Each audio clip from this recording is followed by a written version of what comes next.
been on the books. Hey, welcome to the Historic Preservation Commission meeting of Thursday, August 21st, 2014. The time is 5 p.m. Can we have roll call, please? Commissioner Garpetian. Here. Commissioner Morgan. Here. Commissioner Shire. Here. Commissioner Vartanian. Here. Commissioner Vidor. Here. Thank you. All presents. Thank you. Thank you. Item 2 is report regarding posting of the agenda. The agenda for this meeting was posted on or before Monday, August 18th, 2014 on the bulletin board outside of City Hall. Number 3 is approval of minutes of July 17th, 2014. Does anyone have any comments or corrections? Just a comment, trivial as it may be, on the comment about my speech at the doctor's house. If you could put in a speech about Nell Shipman, because her name's going to come up again in the future. And then Commissioner Vartanian. Oh, that's bullet point on number 4. Yeah, or 4, either one. And then I had a question for Commissioner Vartanian about where you said advise staff to come up with guidelines for new homeowners of historic districts. I know what we were talking about, and I just wanted to make sure you were okay that meant, I thought the context was, that homeowners need to be kept apprised and involved, and that this didn't relate to the guidelines themselves. Yeah, That would be correct. Could you point me to that? That's on page 2, the third bullet point from the top. Okay. Just, referring to not the historic district guidelines, but kind of another issue. This is going to be the informational brochure. No, that's fine. Yeah, this will be the informational brochure that we're going to send to everyone in the Yes, districts. And yes, we're right. actively working on that. Yeah, informational brochure. So we'll change Okay. that. Okay. And maybe new homeowners within historic districts. That will be the responsibility of other groups. We'll make the brochure available through PDFs and neighborhood associations, homeowners groups, realtors. We'll be able to print it out and give it to people, but we're not going to be able to, at the city level, to kind of keep track of when properties change hands and all that. Oh, I'm sorry. It says homeowners of historic districts. I was just New making a minor homeowners. grammatical change. Yeah, I'll change that whole thing of homeowners in historic districts. But would it be sent out a single time It's going to to? be sent out yearly. Oh, yearly. Yeah. Great. We'll come up with a schedule. We should have it ready this fall, and then I assume that'll just be the annual cycle. So. Will we get to see it prior to or in draft form? Or? I'm not sure that we'll do that. We'll think about that. We'll definitely give it to you. It's not going to have any new information. It's going to be all information that we've given out before. If it works out in the time, if it comes up where we can bring it to the commission before we want to just get it out, we'll definitely do that. Okay. Thank you. Okay. Anything else? Have a motion to approve? I move to approve. I second. Okay, roll call, please. Commissioner Vidor. Yes. Commissioner Morgan. Yes. Commissioner Garpetian. I'm going to abstain since I wasn't here. Commissioner Shire. Madam Chair Vartanian. Yes, thank you. Thank you. Motion to approve the minutes. Excuse me. Okay, number 4 is oral communications. Discussion is limited to items not a part of this agenda. Each speaker is limited to 5 minutes. The commission may question the speaker, but there will be no debate or discussion. And I have no cards. Oh, okay.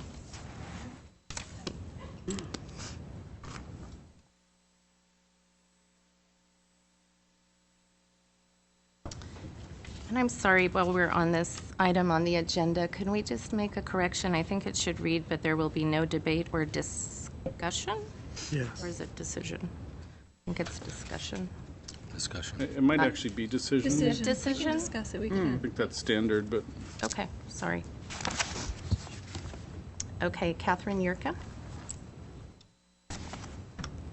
Thank you, Commissioners. Good evening. My name is Catherine Yurka, and I'm a board member with the Glendale Historical Society. I wanted to announce that our annual home tour is scheduled for Sunday, September 28th from 11 to 4. The theme is Romantic Revivals, and it will feature 6 period revival homes, including an adorable storybook house once owned by the 6-foot, 6-inch world heavyweight boxing champion. And I hope we have a photo of owner and house because you've never seen anything more incongruous. Tickets are now available for the home tour through the Glendale Arts website and can be purchased on the day of the tour at the Alex Theater. On a different note, I wanted to follow up on my comments last month about the window replacements within the Ross Moines Historic District. We're grateful to city staff for filling us in on what's been happening.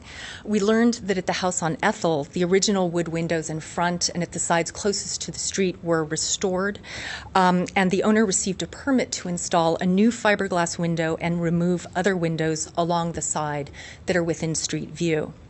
The owners substituted something that they weren't permitted for the fiberglass window, and that is going to have to be redone. The owners of the house on Mountain illegally replaced their windows, including some quite special leaded ribbon windows. The work was subsequently legalized, but that was an error, and we understand that the violation is to be reinstated if that hasn't already happened. We do have some concerns and questions about the process. We wonder how it was that the window replacements on Mountain were legalized, even temporarily. We assumed that properties within historic districts were red flagged. And also we are wondering whether the homeowners are going to have to replace the windows in kind. We've learned from experts who restore and replace and replace if necessary, but repair historic windows, that there's virtually nothing that cannot be recreated.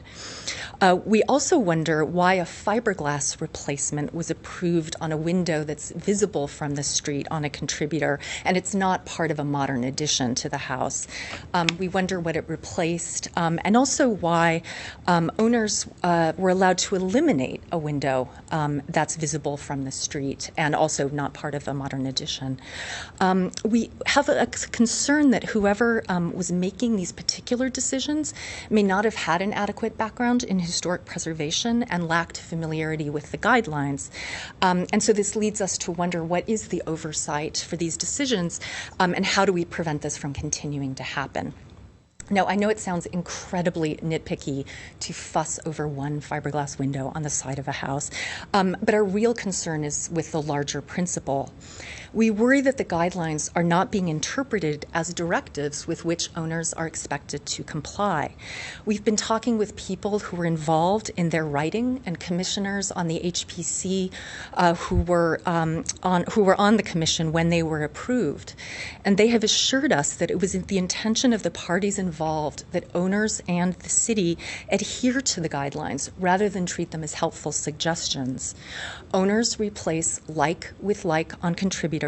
They preserve character-defining features as identified on the Historic Resources Survey.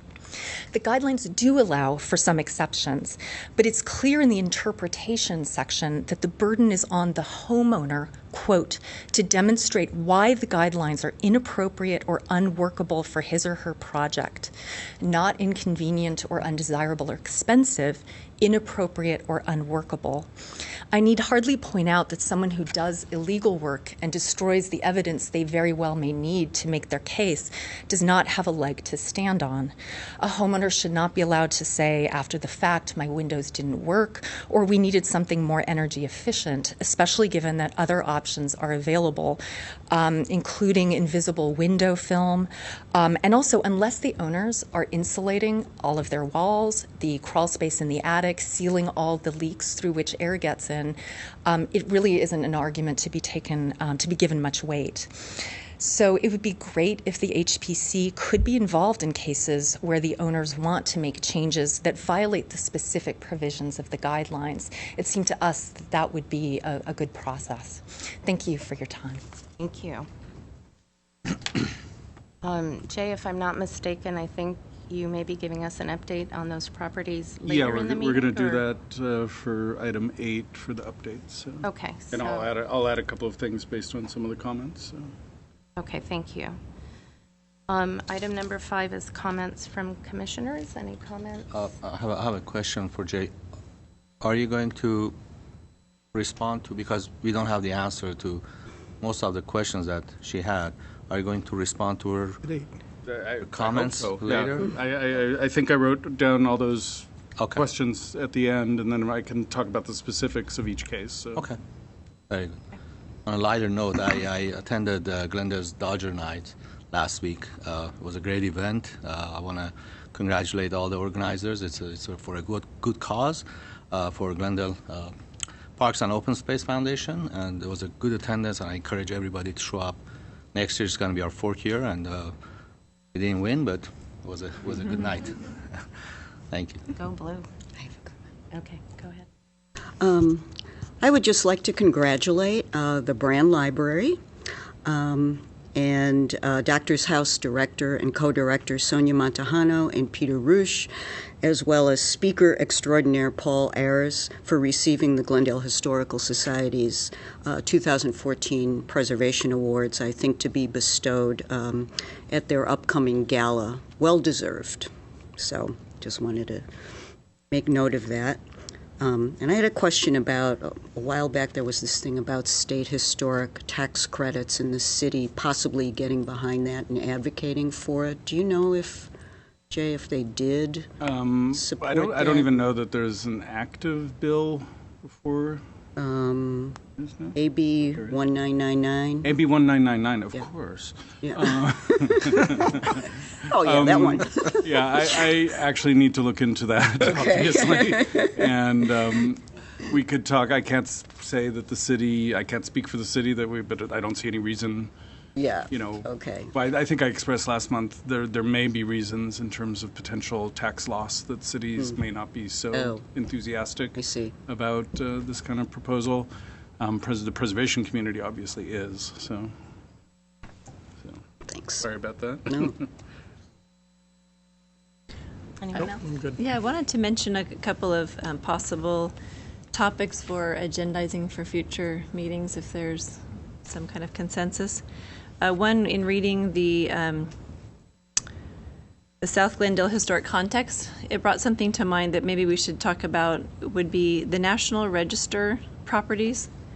If truly those are more, from what I read, honorary and doesn't really provide the protection of historic resources, if Glendale has any of those, but maybe they're not on the Glendale Register, could we talk about those automatically being put on the Glendale Register if they are state resources already, and just kind of what that process is, what the city feels about that, if there's something that we could discuss? That would be one item.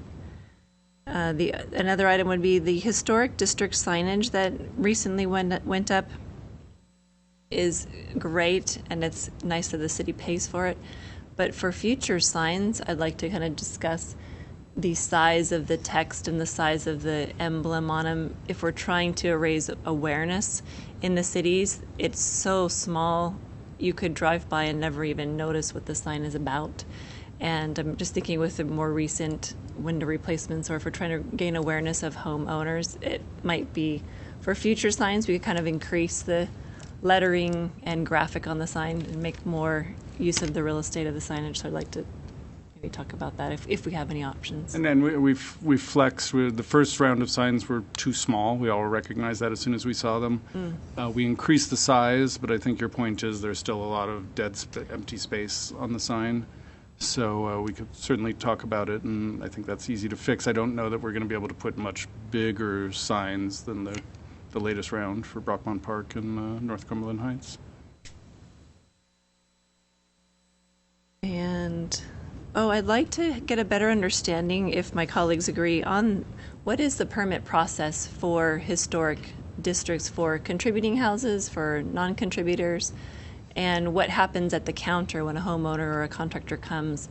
Are those identified immediately in the system? Is there awareness? Just if you could walk us through that at some point, Jay, as long as my colleagues would like to also understand what that process is, that might help all of us understand what it means to live in a historic district, what it means, at the counter, who has oversight and purview, at what point does a historic preservationist for the city get involved, what decisions are made at the counter, that type of thing.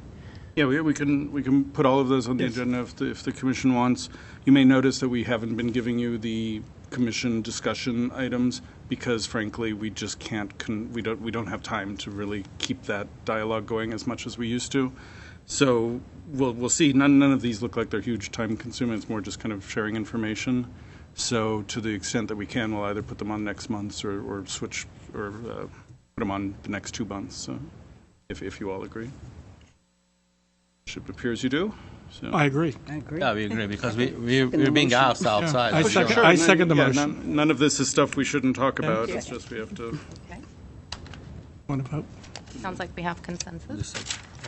If I may suggest a priority would be the discussion about what happens, the permitting process and the dialogue that goes on at the counter and when things move, since that seems to be kind of the more pressing of the Yes. 3 issues. Agreed. that you raised. Yeah, actually, the issue of whether we can change the ordinance to automatically list National and California Register things would have to be a discussion with the city attorney's office. It's something we could do for future designation. Just so you know, all of the National Register properties in Glendale are already on the Glendale Register, but we have California Register properties that are not on the Glendale Register, and that even the owners of those properties don't know that they're on the California Register, and we can talk about that strange twist of fate. But it has some complicated legal issues, I imagine, that we need to think about. Okay, thank you. Okay, and then I'm just going to add, I guess, within the context of the permit process, if we could possibly focus on windows. And Jay, I think you had put together a presentation for City Council maybe a couple of years ago. 6, yeah. Was it that long ago? Been a while. How time flies when you're having fun. Mm-hmm. I don't know, maybe we could revisit that, and you could talk to us about the different options that are available and part of the thinking process in the HDs. What we presented to City Council was for our citywide window replacement guidelines, which really isn't in the purview of the Commission.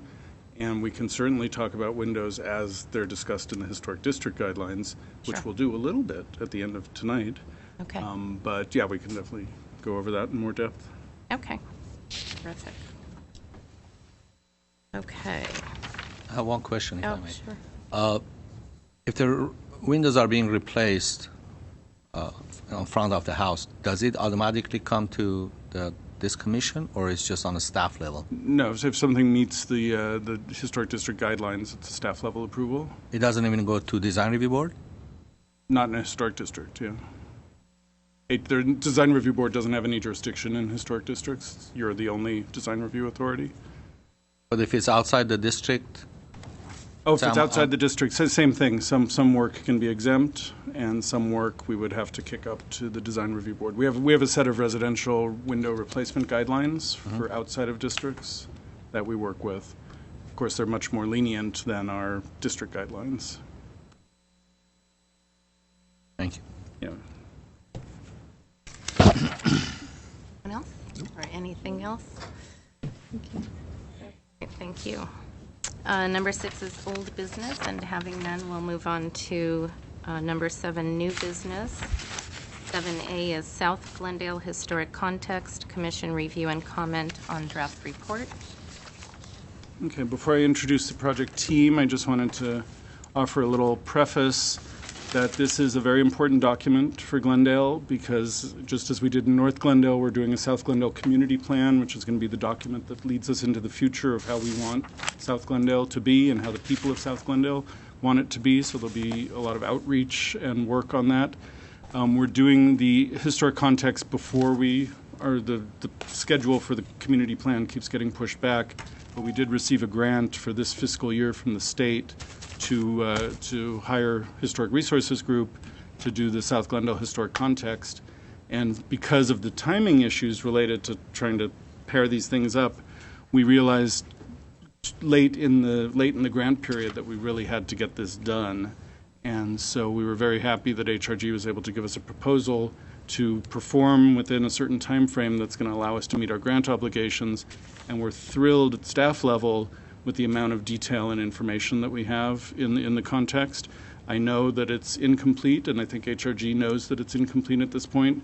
And what we're really looking for from the Commission is all of your insight from whatever you've been able to read so far, and I know it's a long document, and I haven't finished it yet, and you probably haven't either. Our goal is to have comments back to HRG this coming Monday. So even if you haven't finalized everything tonight, I think this is the time for a public forum to issue or to air your ideas and any corrections and comments that you have. But through Monday, I'll certainly be taking all of your comments and condensing them into some usable format that we can hand over to HRG. And to be honest, even if you have ideas that are coming in afterwards, I think we'll be able to get them into the final product. But because of the schedule, this is the last time that the commission will be able to see it. We'll show you the final document, but that's after we've submitted it to Sacramento. Ultimately, it will be reformatted. We'll do a lot of things. So there's going to be time to tinker with this in the future. But we want to get, while we have HRG under contract, as much to them as possible because they're doing this, and so far it looks like they've been doing a great job. So with that, I will introduce the project, team. Christine Lazaretto on the left is a project manager for this from Historic Resources Group, and Sion Winship on the right is responsible for a lot of the research and the historic narrative that you've looked at. And so I'll introduce Christine, and she has a short presentation to kind of explain what a historic context is and some of their findings. There you go.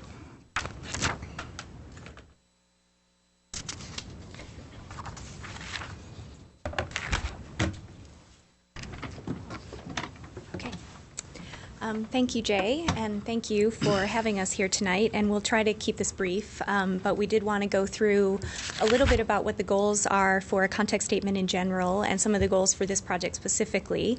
And then Sion's going to sort of walk you through what is covered in the document in a broad strokes kind of way. I just wanted to say again, that we're really happy to be working on this project. There's actually a number of staff members at HRG that live in Glendale, myself included, so we're very happy to be working on this project. And as Jay mentioned, this is a draft, and it's definitely very much a work in progress, and we want it to be correct and as accurate and as fully fleshed out as it can be in the time limit that we have. So we'd most definitely welcome your comments and feedback. So with that, let me just walk through this quickly. So we are focusing on the South Glendale Community Plan area, as Jay said, so that this can help inform the updated community plan that you guys are working on right now. And just a little bit about what a context statement is in general. Apparently I've reorganized my slides. It's meant to be a planning document, so the primary goal of a context statement is to give you guidance about what resources within, in this case, the South Glendale area are eligible for designation. And we're looking at National Register level, California Register, and local criteria. And I did want to quickly mention that I know the criteria that's in the document right now are the old ones, and I'm sorry about that. I went to the city's website to get the current version, and I found the North Glendale plan, and I thought, well, we should make sure we're talking about things in the same way. So I'm sorry about that, and that has already been fixed, and we will certainly be using the correct criteria moving forward. So the idea here is that we're going to provide guidance, and especially in an area that is getting looked at for future development opportunities. Our goal is to kind of look at what are the resources that are there, what story do they tell about South Glendale, what kind of integrity thresholds do you have on the ground right now, and how many resources are there that are still able to convey their historic significance. It's not a survey, but it sort of sets up all the pieces that you need in order to do an actual survey, property by property survey. The idea is that it establishes a relationship between the story and the history of the area and the physical resources on the ground. And we look at a variety of different property types. So we're looking at residential neighborhoods, commercial areas, institutional properties, civic properties, municipal buildings, but also, landscape features, street lights, anything that might contribute to the significance of the area. It is not meant to be a comprehensive history of South Glendale. So that's one thing to sort of keep in mind, that we're looking at broad trends and patterns and sort of the overarching themes, that helped in the development of South Glendale. Our methodology for this project follows guidelines that have been set up by both the National Park Service and the state office, and so this is kind of being done in a traditional manner that context statements are developed. We certainly looked at all of the existing studies and contexts and previous surveys that have been done in South Glendale to help inform what we're doing, and then Sion spent quite a bit of time doing additional research, looking at both primary and secondary sources, and she spent a lot of time in the special collection. So we've tried to really enhance the existing information that's available. And we've been working very closely with Jay and city staff. We've also reached out to the Glendale Historical Society, and of course, as we mentioned, we're open and welcoming of your feedback as well. We did a reconnaissance survey of the whole area so we could kind of look at, what's out there, what's already been designated, what are some areas that we think might be worth another look. And then after we did all of that, we started developing the actual narrative history along with registration requirements for the evaluation of the resources. And just to, a brief overview, we looked at the whole from the late 19th century through the very recent past. We looked at broad themes in South Glendale. We also looked at who are the significant people in South Glendale, and we looked at a variety of building types and architectural styles. And so we organized the context statement in this sort of very broad way. Early history and basically everything before 1871. I don't think we know of any built resources in South Glendale from that period, but certainly if any of you do, please let us know.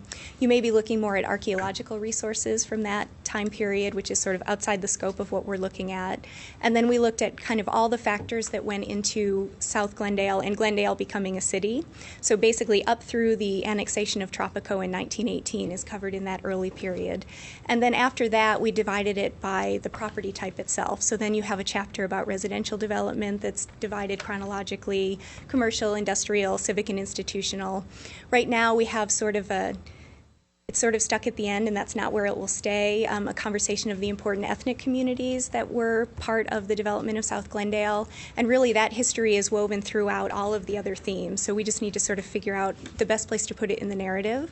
And then at the very end will be a discussion of the architectural styles that are in the area. So with that, I'm going to turn it over to Sion, who's just going to run you briefly through some of the things that we discussed in the document.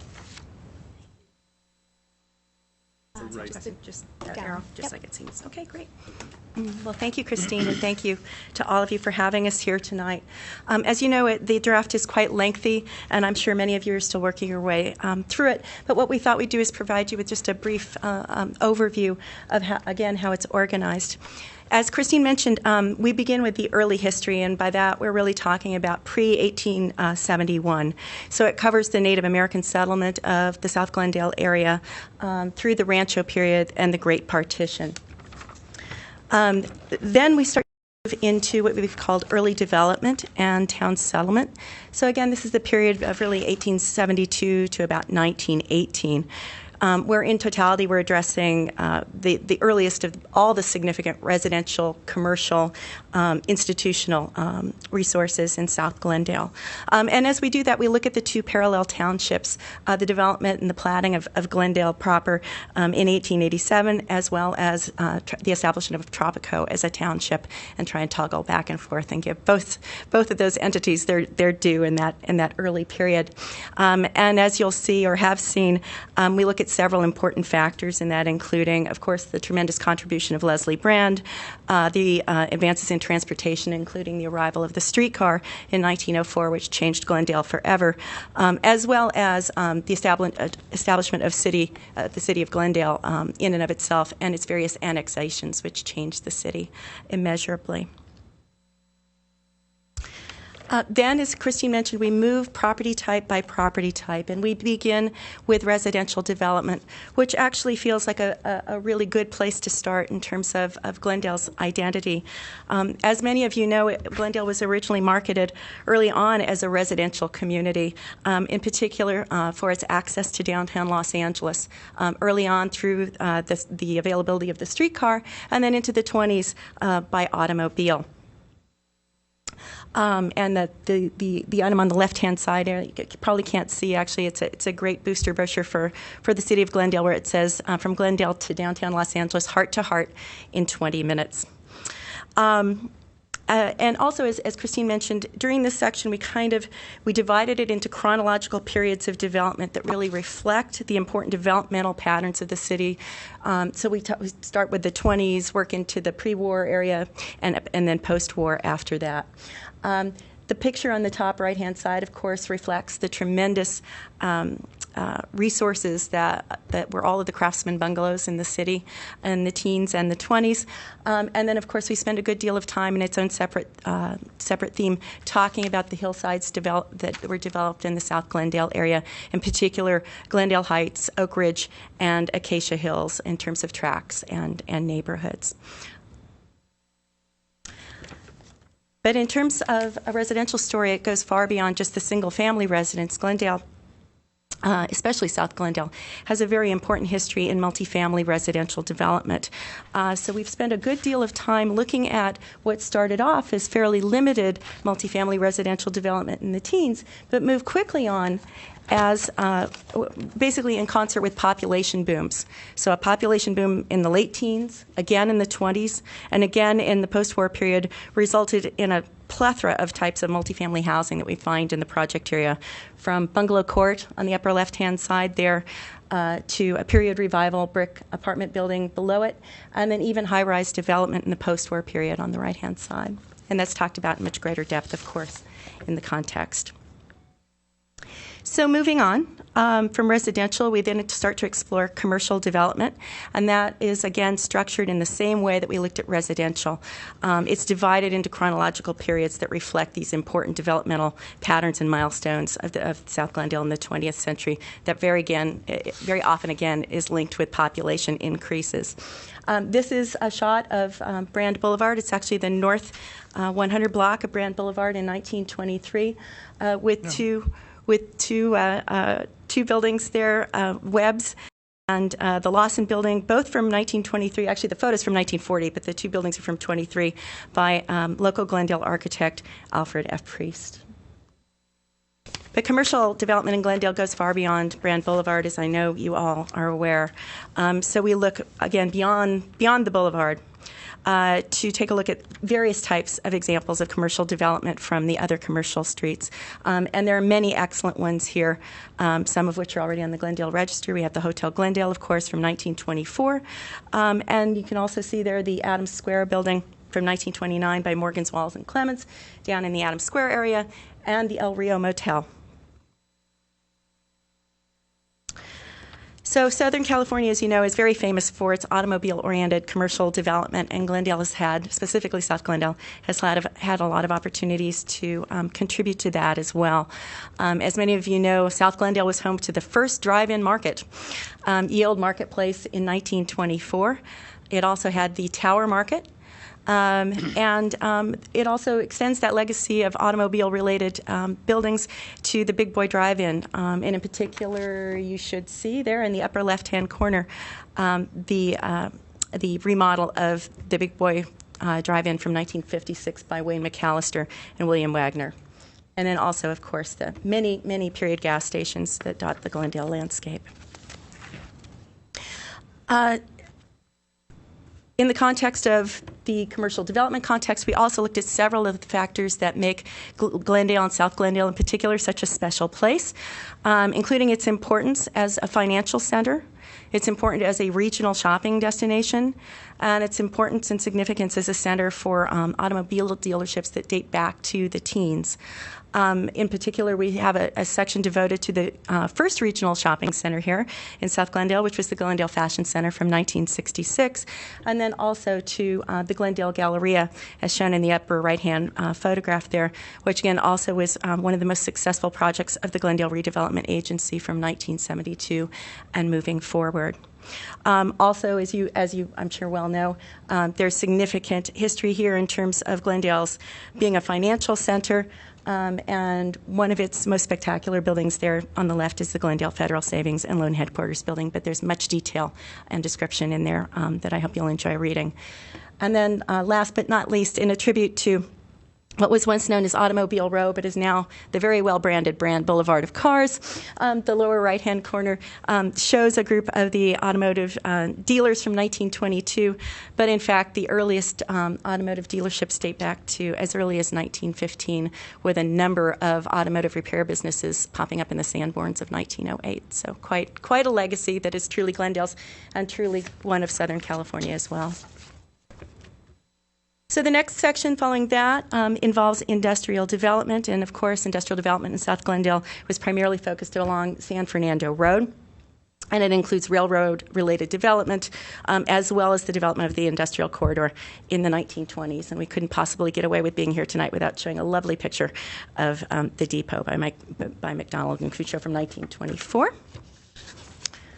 But what may hopefully surprise a couple of people at least is that South Glendale also has important associations with the early motion picture industry. In particular, Glendale, South Glendale specifically, formed ties to 2 of the 4 East Coast film companies that pioneered film production in the Los Angeles area. So we know that Kalem was here as early as 1909, and that right now by 1913, Bachman Studio was here as well. And that just happens to be a photograph of the Selig Mix unit, which was shorthand for Tom Mix, the silent film cowboy star, and his work that was here. But there were many, many, many films shot here in Glendale. So moving on, the next section is all about institutions, infrastructure, and community. And this is an area that is very rich for the city of Glendale, and I think particularly rich for South Glendale as well. These institutions were important to the city's formation. This is the heart of where Glendale began, and that's where all those institutions reside. So we take a look at various and sundry civil and civic buildings, from municipal facilities like the lovely one that we're standing in, as well as the very first City Hall from 1912 there by local Glendale architect Paul Tuttle, as well as parks, amenities, and religious and cultural institutions as well. Just a bit of a tease here. In the lower left-hand quadrant there, we have the lovely post-war John Muir School from about 1951 by the firm of Orr, Strange, and Inslee. Up in the right-hand corner is the English Gothic Revival, First Methodist Episcopal Church from the teens by Arthur Lindley. And in contrast, right below it, the First United Methodist Church from 1961 by Fwelling and Moody, which was a modern riff off of the Gothic forms. So quite an interesting juxtaposition there. And then, of course, last but not least, we have an entire theme devoted to Forest Lawn and many interesting shots, period shots of that as well.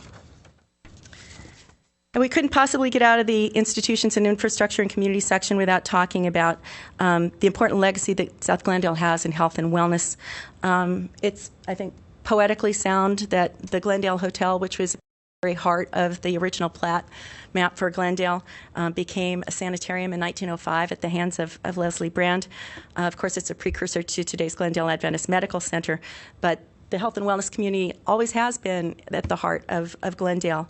And so we explore the rich history of sanitariums you have from Thornycroft, as well as hopefully some that you have never heard about before, up through the post-war period, the changes to the hospitals, and the subsequent professional buildings and other support buildings that support this important part of the Glendale economy. And as Christine mentioned right now, it is currently at the end, but it is last but by no means least. We have begun to explore some of the ethnic communities here. We pulled just this slide out for tonight's presentation. There are many different communities that we've examined, but in particular, Tropico was home to the very first Japanese independent leasing and farming in all of LA County. The Japanese came here in 1899.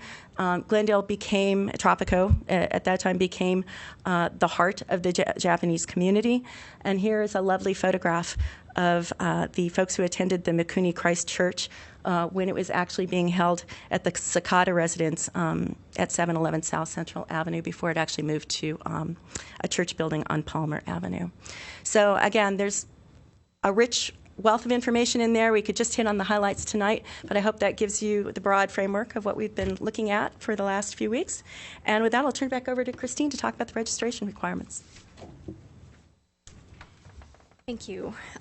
So I just want to wrap up by saying all of this history that Sion's been compiling, we are now looking at the development of registration requirements to figure out what properties are eligible under each of these themes, what are some of the important trends that we should be looking at, what are some areas that you guys should be looking at in terms of preservation moving forward. So that is in the draft right now, but it's certainly not fleshed out, and we also have not added all of the information we gathered during all of our reconnaissance tours of the city. So know that those sections are going to be more fully developed now that we sort of have at least a preliminary handle on the story of what happened here. The next step is to figure out how do you evaluate properties in South Glendale. And as we mentioned at the outset, the goal of this is to give you a comprehensive story of South Glendale and to give you specific guidelines for evaluating resources in South Glendale and to give you a planning document that will help inform the community plan update as that moves forward. So we welcome your comments and feedback. I know there are some issues already that you guys have identified, and we're certainly open to making revisions. As Jay said, anything you can get us after this meeting is great, but we're certainly, I think we're working on this until mid-September, so we're happy to try to incorporate as much information as we can. So thank you very much. Thank you both. Yes. Okay. Anybody like to make any comments at this time?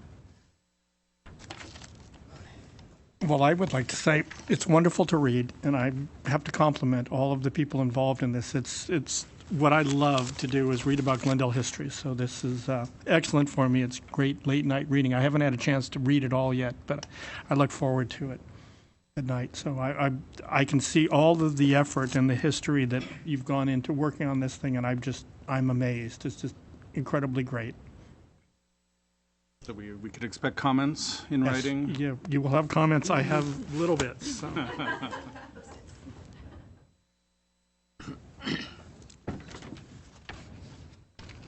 Okay, well, I did submit some written comments to Jay, which I'm happy to share electronically if you need them. But I also found it highly informative and extremely comprehensive, and learned a lot of things that, not that believe me, I'll never know as much as this gentleman knows, but you think you know something about Glendale's history, but a lot of details came out there that I had never heard before.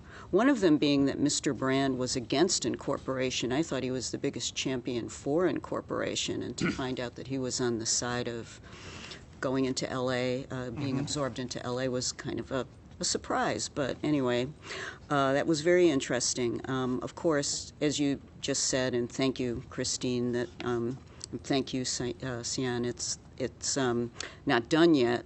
And one of the things that struck me as I read through it, got halfway through it, was that, I asked myself, how is this going to be utilized? What are the mechanisms for having these things that you've identified, some of the houses and properties that some of us have heard of and some I'd never heard about? How are we going to capture them and then have this, kick back? How is the document going to be used in the future? Is this sort of like a Secretary of Interior standard that floats above everything that goes on in South Glendale? I don't know, but that's really interesting to me. And I think I could give you a little insight into that. Sure. The idea of a context is to help us evaluate future situations. We have no idea what's coming down. We have no idea what sites are going to be proposed for development. We're not going to say that every picture, every property that's chosen as a representative example of a certain property type is the best example of it, because as Christine said, this isn't a survey, and we can't expect this to be a survey. It's a precursor to a survey, so it's going to be incredibly useful when we move forward with the citywide commercial survey, because we don't know the percentage, but let's say 85% of the commercial properties are in South Glendale, and having these themes and contexts developed is how we evaluate properties on a case-by-case basis when a situation comes up where someone says, hey, I want to develop this site. We can use this context to understand whether, at a very basic level, whether this looks like a property that would be eligible for the Glendale, California, or National Register. And if we believe that it is, then we move forward with certain levels of environmental review. usually starting with a historic resource report for that individual property so that we can place it in context. That gets vetted through a public process generally when we're in this mode, and the public is able to comment on it, and then we move forward. So context itself isn't going to save any single property, but it establishes the framework for us at staff level to start evaluating properties, and also for members of the public or for members, property owners, development community, if they're going to really be looking at this, to kind of get a sense of whether they have a fight ahead, if there's going to be issues, or if we can say this property, while very nice older building, doesn't really tell the story of the theme that we place it in, whether it's the theme of architecture, the theme of commercial development, residential, or, and many properties we're gonna look at under multiple themes, because we're looking at architectural style, we're looking at property types, we're looking at associations. So it's really a tool to help give us a framework to evaluate rather than operating kind of in the void, which is what we do now, frankly. Well, that sounds really good, but here comes the but. My concern is that, over time we've seen what you're saying is great, and it's lovely to see a lot of these buildings identified, but as development pressure increases, and we know it will increase in South Glendale, it seems, and we've seen this before, that suddenly the status of what we once deemed to be important and significant changes and dilutes, and then finally it's not the last remaining one, let's let it go, and we still have more that we can salvage. So, my concern is that, where's the teeth in any of this? This is the big document, and then we go into lower and lower levels or more specific levels, and, where do we, put a stake in the ground? And so there are 3 levels of toothiness. There's designation of individual resources, there are historic districts, and there's environmental review. But this document itself does not have teeth. This isn't individually protecting any individual property. So it kind of alerts us to places that might be significant, and then we move on to the next step. Mm-hmm. So we can't really hope that it's going to. Right, but it should be at least, there's 200 plus pages, and that if a certain building came up for and was open to question or was the topic of a preservation battle, I'm just trying to imagine, would we be saying, hey, in the South Glendale context statement, this was mentioned. I mean, there's going to be an inventory that actually lists by street everything, so we can. Okay. That's what a survey does. Okay. Well, we won't have an inventory from this. We'll have an inventory of previously identified properties, which we already have, but this is nice. It puts it in one location. Mm-hmm. Let me give you an example of how we use the North Glendale historic context. When we worked with the community up there, we recognize that there's great value placed on rubble stone construction. And we have only a few houses that are made of stone, but we have lots and lots of retaining walls, in some cases curbs, various features. And so we've identified those as important based on community input. It was pretty obvious to us that they're kind of important and unique to the area also. Now when we have applications come in for work on properties that have these features, we are actively protecting those features. Doesn't mean we're saving we had one house that didn't have any, based on some strange land configurations, ultimately didn't have any access to its garage, because they had to drive over another lot originally to get to their garage. So to meet city code, we had to create parking for the house. There was a stone wall that was in the way. Mm-hmm. So we recognized, okay, well, we're not going to knock down the whole wall. We're going to allow a certain width to be open so that we can get a car to drive from the street onto the property, but we're going to keep the rest of the stone wall.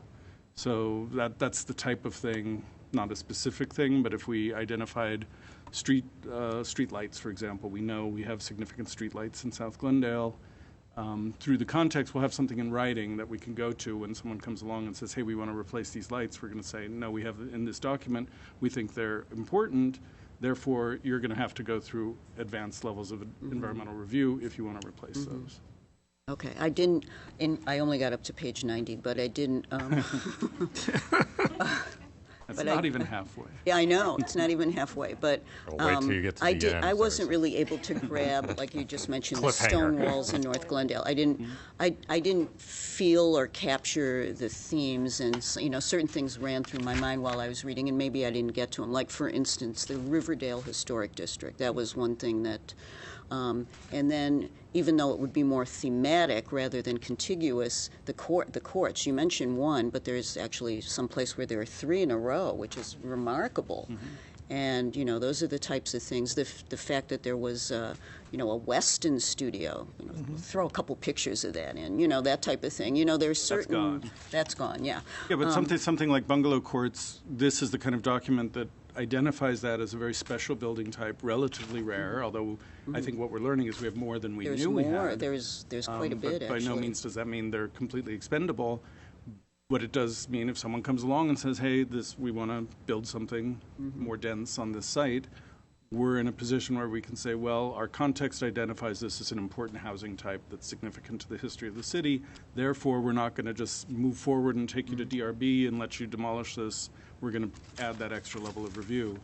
Environmental review, as you know, only takes us so far, and things become political at some point. So we're going to use this as best we can to protect resources. Okay, I assume you don't want me to read my comments. Probably not, but all of them. If you have kind of broad, you want some of them? Thoughts, I think yeah. you mentioned Okay. some Well, of those. there are a couple. What we just talked about. Also, something that came up was the archaeology. You talked about some Tongva things and some. I can't remember. I wrote it down in here, and it begged the question: is there something that we have already that we should be preserving, or are there things we're going to be looking for archaeologically speaking? We never talk about that. Yeah, you never know where it is. We have a citywide archaeological survey that we reference when there are projects in certain areas of the city. For example, there's a proposal to do some work near the train station and for a Beeline bus facility. And we're hiring an archaeologist who's going to be monitoring the work. They're going to do a study of the area, and then they'll also be available to monitor the work once the digging begins to identify any resources. There'll also be a Native American consultant on the site so that's how an archaeological study works for us. Okay. A context acknowledges that, yes, we know that the Tongva passed through this area. As far from the survey that we have, we don't know of any permanent settlements in the South Glendale area or any places but you never know. That's the thing until you start digging. So it's something we're conscious of. It's part of preservation. We have criterion 4 for designation of archaeological resources, but it hasn't come up very much over time. Do the surveys that the city has done already meet the Public Resources Code, Section 5023.1, Subdivision G? Of course they do. Okay. I don't know. I assume so. Okay. Especially the more recent ones, Okay. And then there is a statement that says on page 13 that says that the work that's done will conform to the guidelines and can receive a staff level permit if it conforms to guidelines. This is historic, area things in historic areas or historic buildings. I think that should be changed to work that complies with the specifics detailed in the historic guidelines, so that the statement connotes a sense of compliance and not like, well, you're working in a soft. Yeah, what guidelines are we last talking paragraph, about? last sentence, work conforming on page 13. Right. Okay. Be like, you need to comply. It goes back to the point that Ms. I Yurka think was they're talking kind of about. synonymous. Okay. Page 16, those are really small blue spots on that thing. If there's a way to better bring out the, Come up to the...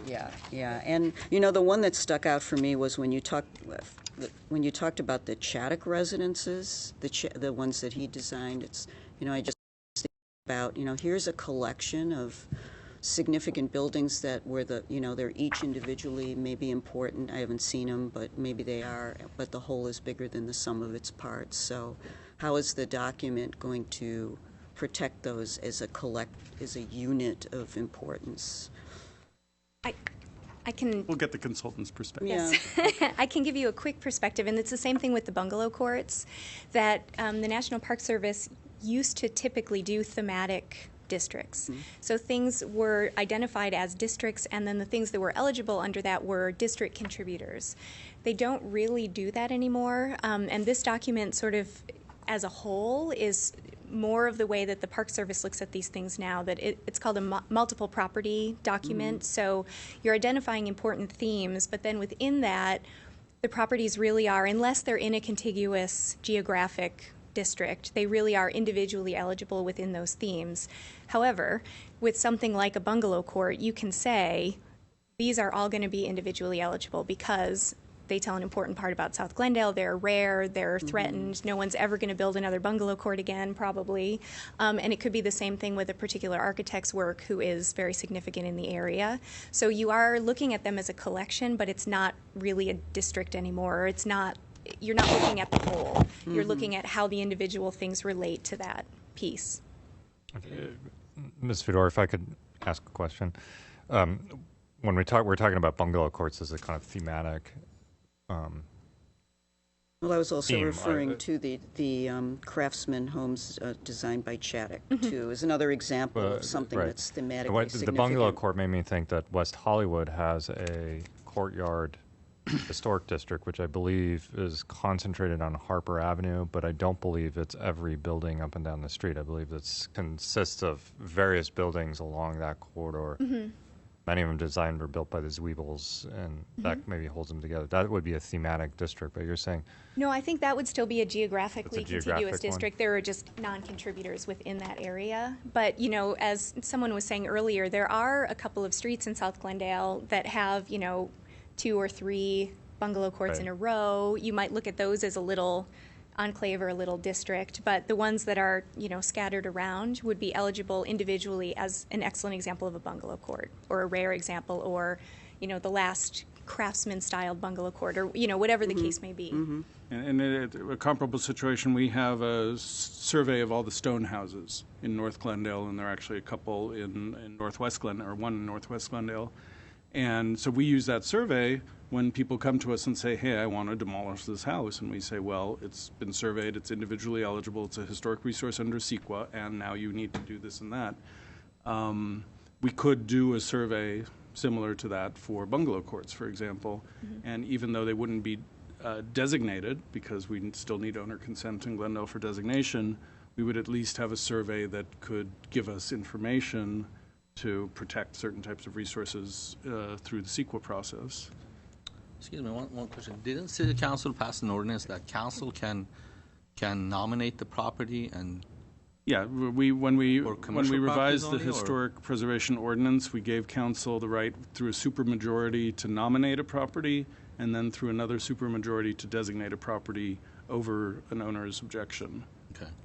And we have yet and may never experience that happening, but we have it on the books, and it could be very useful in the future. It's there, so. Thank you. I just had a couple things. One, I just wanted to thank you for the immense amount of work this document was, and very thorough, great history, great photos, and lots of work. So thank you, we appreciate it. Just a couple of formatting things that I noticed just kind of overall. It would be really helpful when getting something like this, especially in a draft, to have the table of contents filled out so we kind of knew what was in it, where were you going, and if there are sections to be filled in, that we understood that things, you know, are kind of in a draft. So without that, it's hard in a 200-plus page document to kind of figure out what are the headings and where are we headed. As far as the page numbers, you've got footers at the bottom of the page. To me, the page number should also be at the bottom in the footer and not kind of floating at the top right-hand corner. If I can jump in on the format. Yeah. Because of our tight deadline, we told HRG to format it however you do this for everyone else. Okay. We have a city format for this that we're actually going to transfer. Okay. So it's going to be the same format as the North Glendale context and the community plans. Sounds pretty sharp good. looking. So Okay. hopefully it'll Page solve numbers that. are at the bottom. What's that? They are.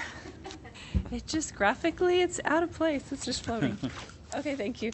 And then I assume one would do spell check, and maybe things are missed, but make sure that that's done. There were some errors in here, or even consistency from multifamily, sometimes with a hyphen, sometimes without.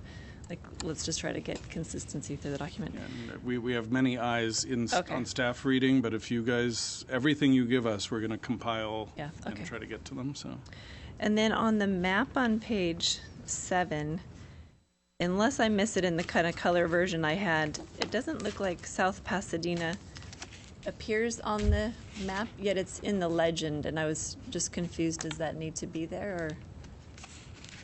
And again, maybe the colors were just for. it's not there. Okay, so maybe we can just take that off the legend so someone's not looking for South Pasadena.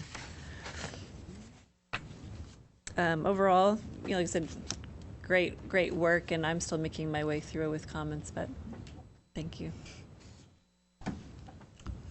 Yes, I would like to thank you as well for this great report. It's very informative and very complete, and it just doesn't talk about just the history. It talks about different aspects of the community. I'm just going to go over a few of them that is not in a special order, but Brand Boulevard of Cars today was formed in 1915, for example. The permit fees in 1925 was $10 million. The population grew from 1920 to 1930 by 363%.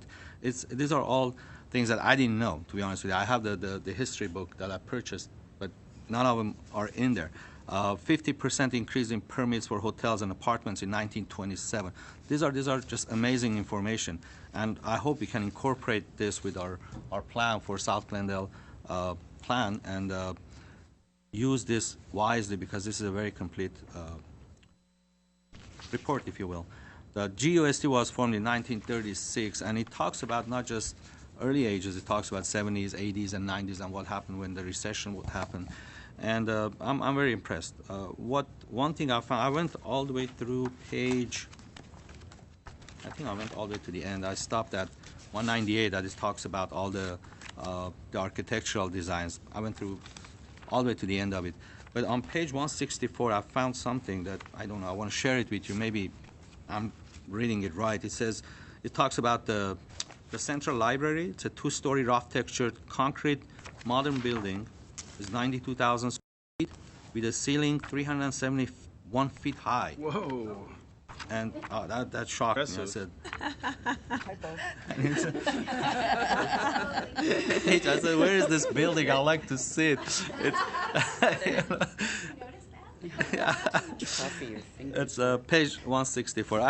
You guys did a great job. We can just, and I have a bad habit on reading every line and every word, but you did a great job. And I don't know what kind of comments I can add to it, but I will definitely send you a little note with my comments. But I don't know what I can add to it because it's very extensive. It's very complete to me. So, thanks again. Thank you. I just had one more that I wanted to mention, and that's as an example on page 52, and there are many examples. When you were talking about using the current criteria, are these tables where you talk about B2C and A1A, and that's going to go away, right? Okay, that... Well, no, A1A will turn into A11 because we now use numbers for our criteria system. Right. So there'll have to be some point at the beginning of this where we kind of explain what that means and maybe have a table of criteria that could be referenced. Okay, like the 5 findings for designation in Section 1520.050 that exists now. Yeah. That's what we're going to see. The National Register has criteria A, B, C, D. California Register 1, 2, 3, 4. We have 1, 2, 3, 4, 5. So it'll correspond to that. So the language will be consistent. Ultimately, this section isn't as much for public consumption as it is for in-house use, but hopefully it's going to be clear. So. Okay, thanks.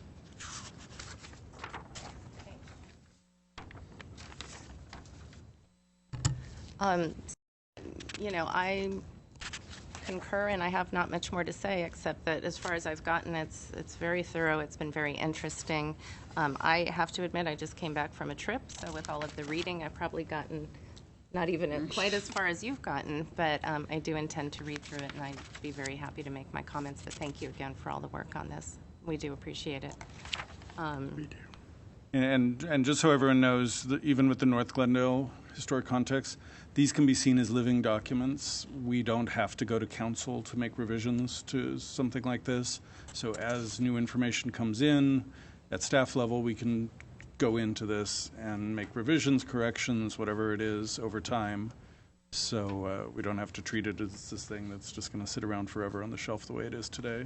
I guess my only thought is you talked about an actual survey that we do have of rock houses in the north, and we talk about being able to do potentially a survey, for example, of bungalow courts. But what's the reality of us being able to do that anytime soon? The reality is community pressure to council to fund a survey like that, or for community groups to take on a survey like that on their own and submit it to the city.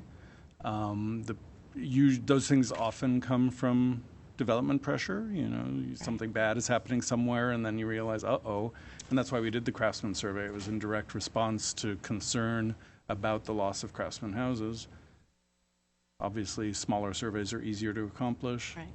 So, but I think, you know, the HPC could, you know, recommend, you know, surveys, but at this point, you know, with the funding, I'm just thrilled that we have a citywide commercial survey coming, and that's where the biggest pressure is right now.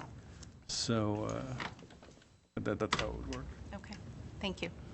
I just mentioned one more thing. It was very sure. interesting to me. On page 116, it says, in 1968, First Western Bank at 400 North Glendale Avenue received a citation from Glendale Beautiful organization for its design. So Glendale Beautiful has been around for a long time, and my good friend Margaret Hammond was the group that cited these people. it was worth to be mentioned. It's very interesting. Thank you. Okay, thank you. So if everyone's done with their comments, we'll move on. Thank you again. Okay, continuing with new business, I'd like to move, sorry?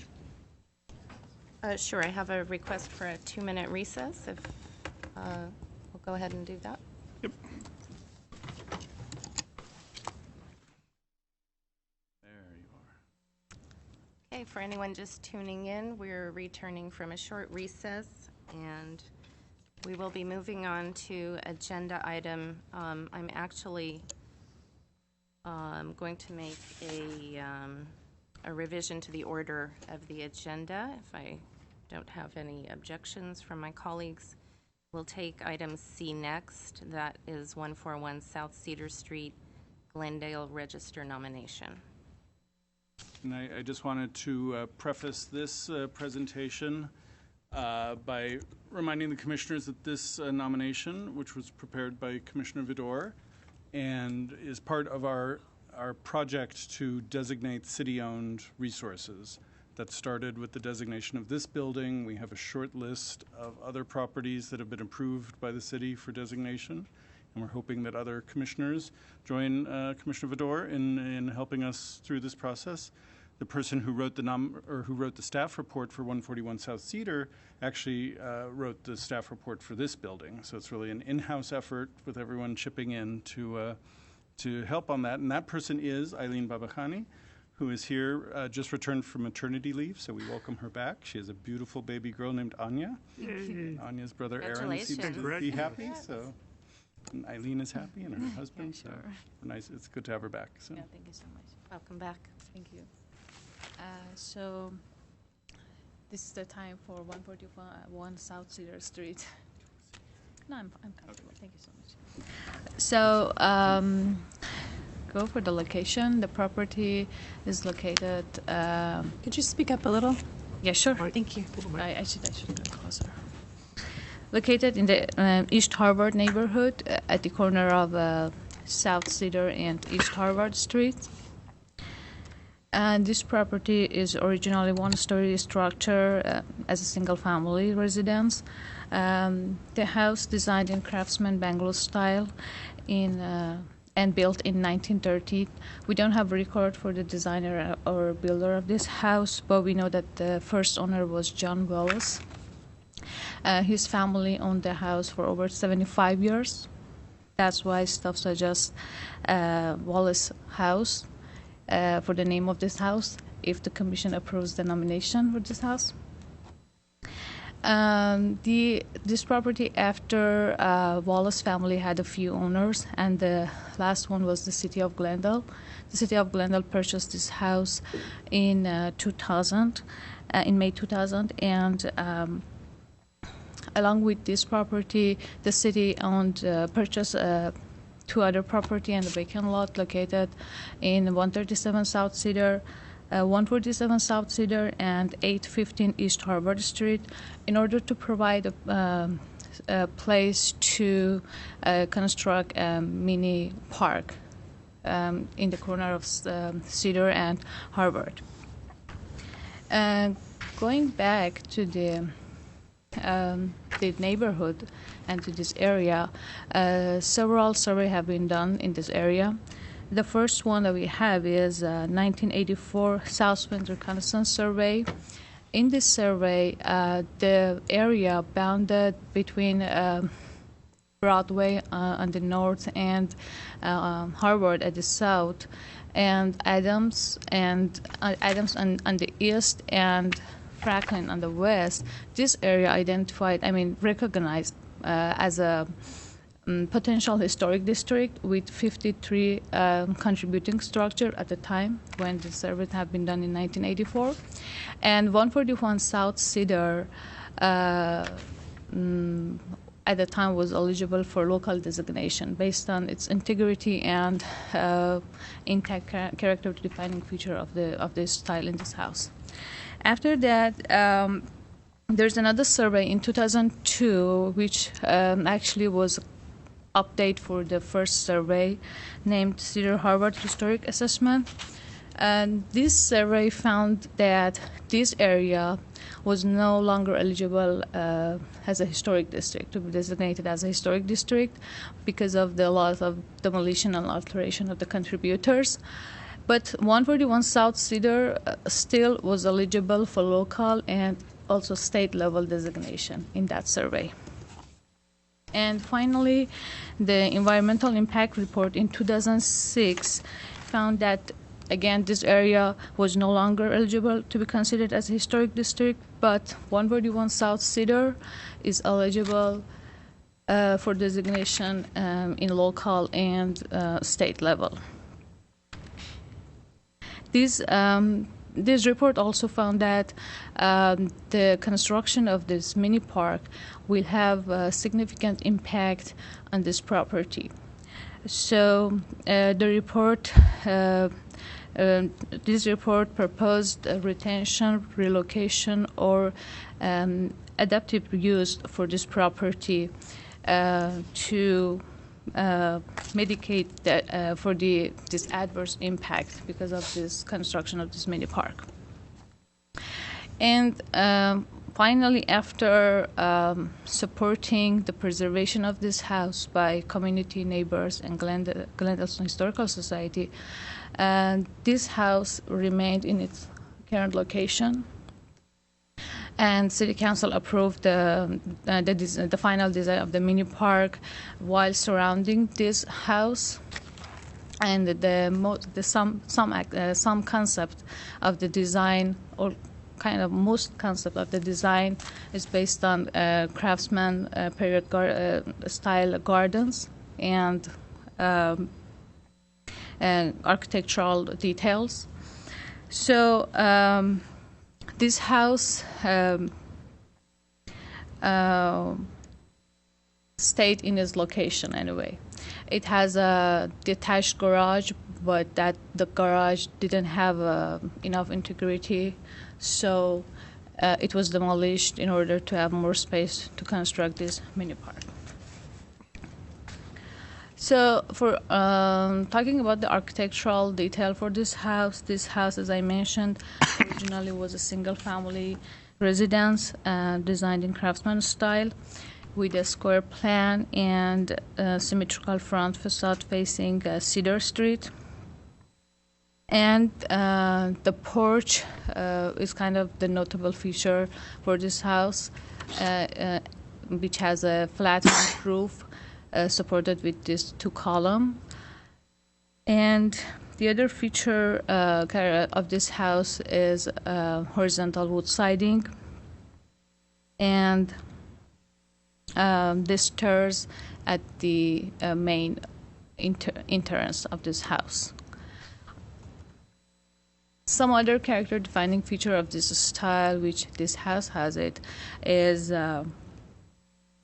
low-pitched gable roof with exposed rafter tails, shed roof dormer, which is facing the Cedar Street at the front facade, and brick chimney, horizontal wood siding, as I said, and windows are mostly 1/1 double hung and picture window, and we do have 2 projecting bay windows at 2 sides, south side and north side of this building.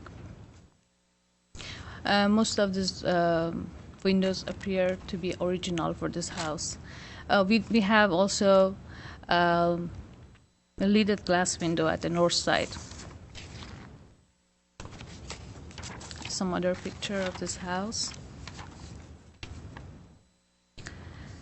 So this property is one of the intact example of its style in the neighborhood, and only a few changes have been made over the time before the main rehabilitation project in 2010.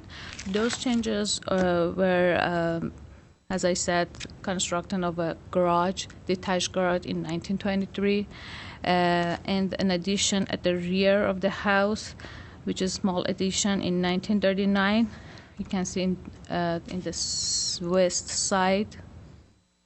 And then complete re-roofing in 1999. The roof is now asphalt shingle. And the main rehabilitation project in 2010, we do have interior and exterior changes for this house to make it more usable for the new use as a public services. So the restoration of the wood siding, the restoration of the windows of this house, and addition of the of a ramp at the north side, you can see in that slide, are part of the rehabilitation project. And all this work has been done based on the Secretary of Interior standards for rehabilitation of historic properties. So even before this project, this house was almost in the good condition, and this work made this building look better. So based on staff findings, we recommend designation for this house based on criteria 3 and 5. We believe that this house is an excellent example of craftsman style with exemplary character defining feature of its style. And also this house is one of the rare examples of the craftsman houses remains in this area from early 20th century. As we know that we have the South Glendale context now, so historic context now we know that this kind of houses are really rare at this area. I'm done with my presentation. Thank you. Thank you. Thank you, Eileen, for your report.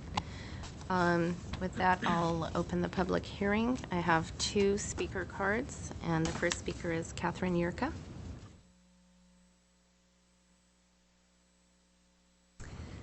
Thank you again. I'm Catherine Yurka, and I'm here on behalf of the Glendale Historical Society to register our support of the designation of this property. We could not be more pleased to see the city actively working to preserve and also bring attention to historic resources that it owns. And it's especially gratifying that this is a craftsman house, which is a style that was once very well represented in this neighborhood. So so we urge you to support the nomination. Thanks. Thank you. And the next speaker is Arlene Vidor. None other than the writer of the nomination. That was kind of fun. Thank you, Madam Chair and Commissioners, Mr. Platt and Eileen, staff. My name is Arlene Vidor, and I'm a 23-year resident of South Glendale. My interest in 141 Cedar stretches way back before I even got to California, really to the point at which the Historical Society in 1984 did their survey work to look at this structure in the context of a neighborhood of craftsman bungalows. And then later, when I already had become involved in preservation issues, in the context of a cluster of 3 bungalows slated for demolition to build a much-needed green space in that area. Along the way, many people got involved in preservation advocacy. For example, Isabel Meyer and a team of volunteers from the Historical Society tried to advocate for the house's usage as a Glendale history learning center for grade school children, and we also looked into it as a small museum. As development pressure progressed, TGHS eventually enlisted some help from the LA Conservancy, and that assistance was provided in the person of the LA Conservancy's lead preservation advocate at the time, somebody who's sitting right here on the dais. He knows who he is.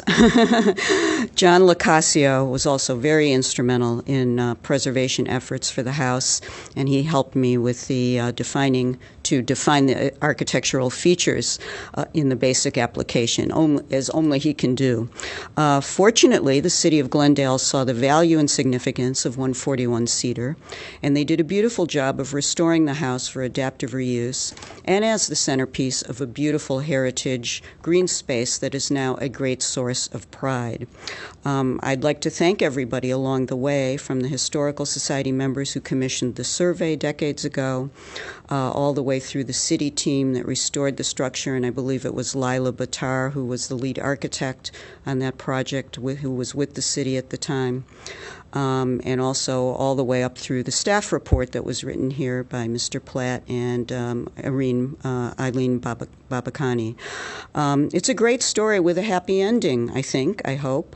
The only regret is that many of the modest craftsman bungalows, beautiful as they were, in that area did not survive along with 141 Cedar. And for me personally, this landmark application, and part of the reason that I wanted to write it, is a bittersweet symbol of hope that the South Glendale Community Plan and other community efforts will prevent further erosion of South Glendale's historic fabric. Thank you all very much for your consideration of the application, and I hope you will recommend to City Council that they designate the Wallace House as a Glendale Historic Resource. Thank you. Thank you. Okay, with that, we'll close the public hearing and open the floor to comments from commissioners. Yeah, first of all, I'd just like to say thank you to Arlene Vidor for the preparation of the nomination, and also to staff and the resources. And this is a wonderful property. It was beautifully restored by the city, and it would be just great to have it on the historic register. So I fully support and approve this being recommended to City Council. Thank you.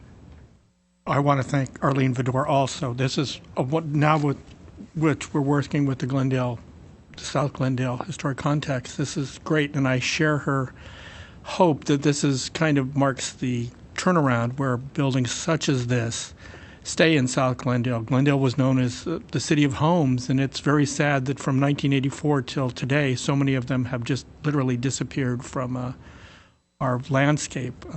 I found it incredibly wonderful little house. It's very evocative of the mid-1910s, and yeah, I think it's definitely, I would definitely support it. And I just want to know, I was there the other day, and the screen door in the front has kind of been ripped off. Could that be fixed and replaced? Well, we actually have a representative from community.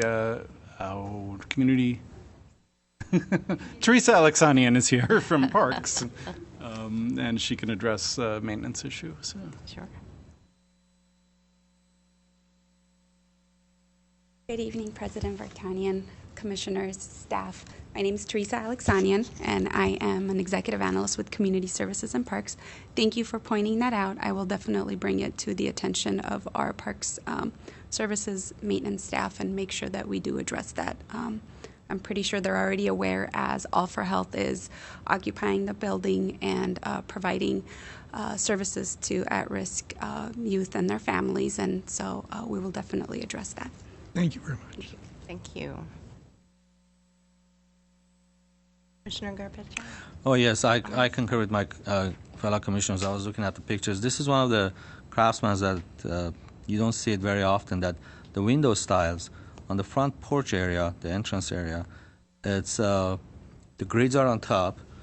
It has a picture window, and it has a crank window, and on the sides it has a double hung window. It has a single hung window, as well as a little glass. It's very interesting. So it's a great feature for this house, and I fully support it.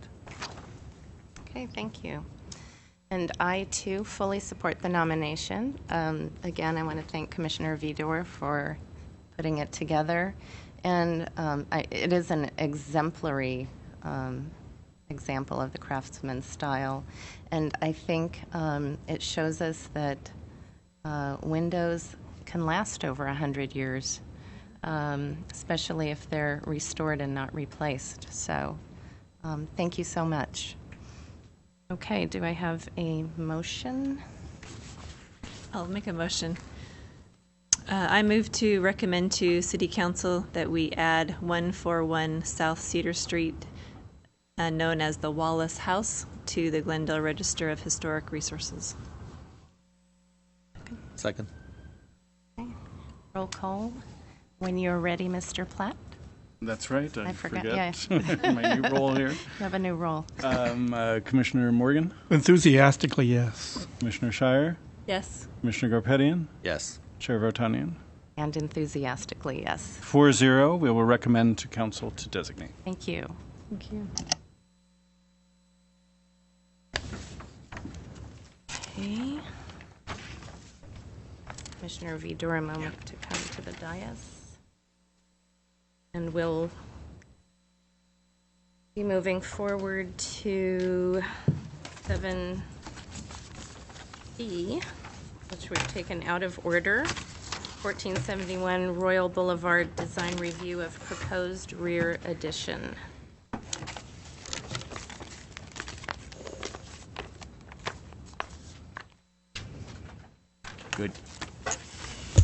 Good evening, Madam Chair and Commissioners.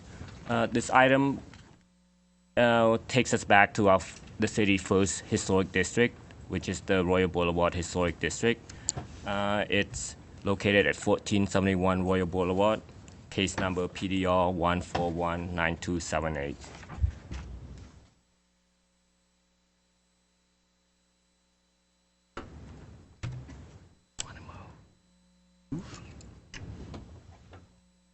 Frozen. There you go. Is that your second slide? Yeah, no, it's not.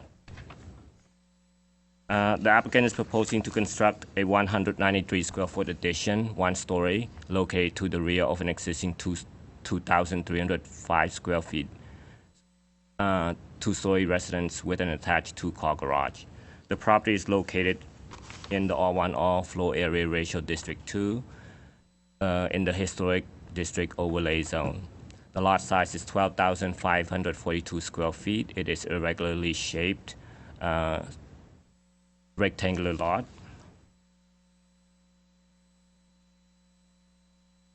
This is the map showing the boundary of the Royal Boulevard Historic District. This district is located within the Rossmore area and consists of 30 homes, many of which are designed in the period revival style, including Spanish colonial and Tudor revival, and there's some modern style homes as well.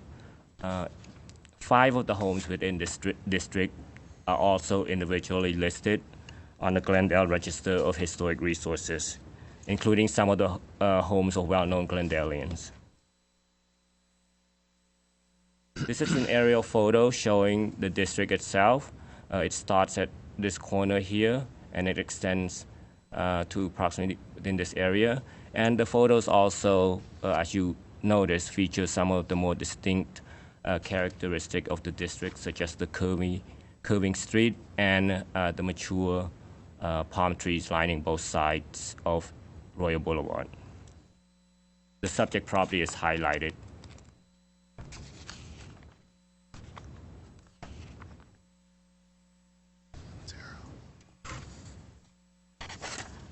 These are photos of the subject property. It's a modern style house built in 1949. The district period of significance was between 1928, I believe, and 1948. So this home was built outside of the period of significance. But nonetheless, for that reason, it was identified as a non-contributor within the district. However, on July 30th, 2013, the City Council voted to place the property on the Glendale Register of Historic Resources and awarded the Mills Act contract.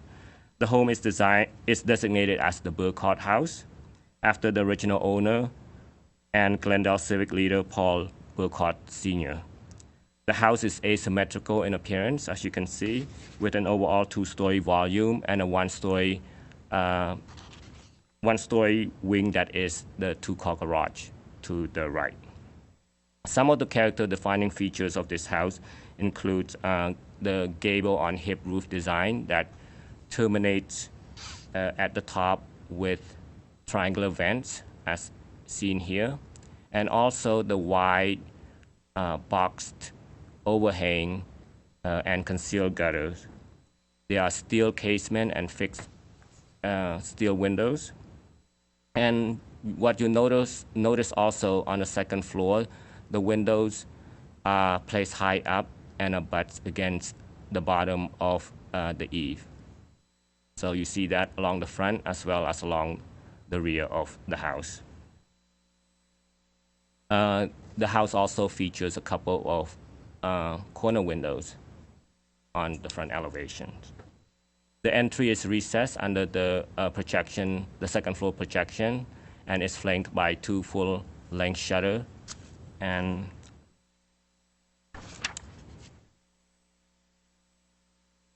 the addition, this area will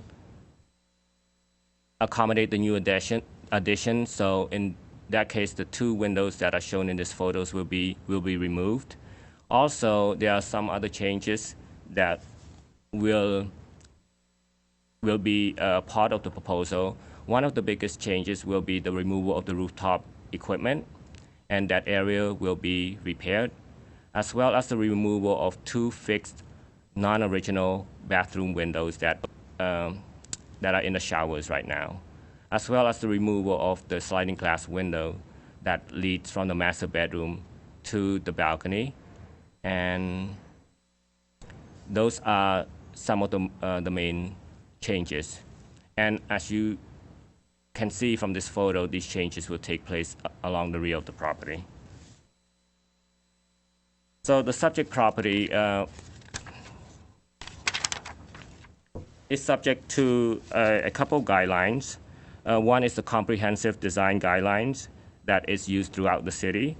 And this guideline looks at new homes and additions in regards to how the building relates to the existing context, site topography, architectural concept, as well as mass, scale, and proportion. Additionally, because the subject property is located on the Glendale Register of Historic Resources, it is also subject to the Secretary of the Interior's standards for rehabilitation. There are 10 standards that contain that are issued by the Secretary of the Interior. However, staff determined that only 3 of the standards are applicable in this situation, and these are standards number 2, 9, and 10, and they're in the slide. So if you like, I can go over each one. Otherwise, the project was reviewed against these 3 standards. So here's site plan of the subject property. The existing building is outlined in red, while the proposed addition is in blue.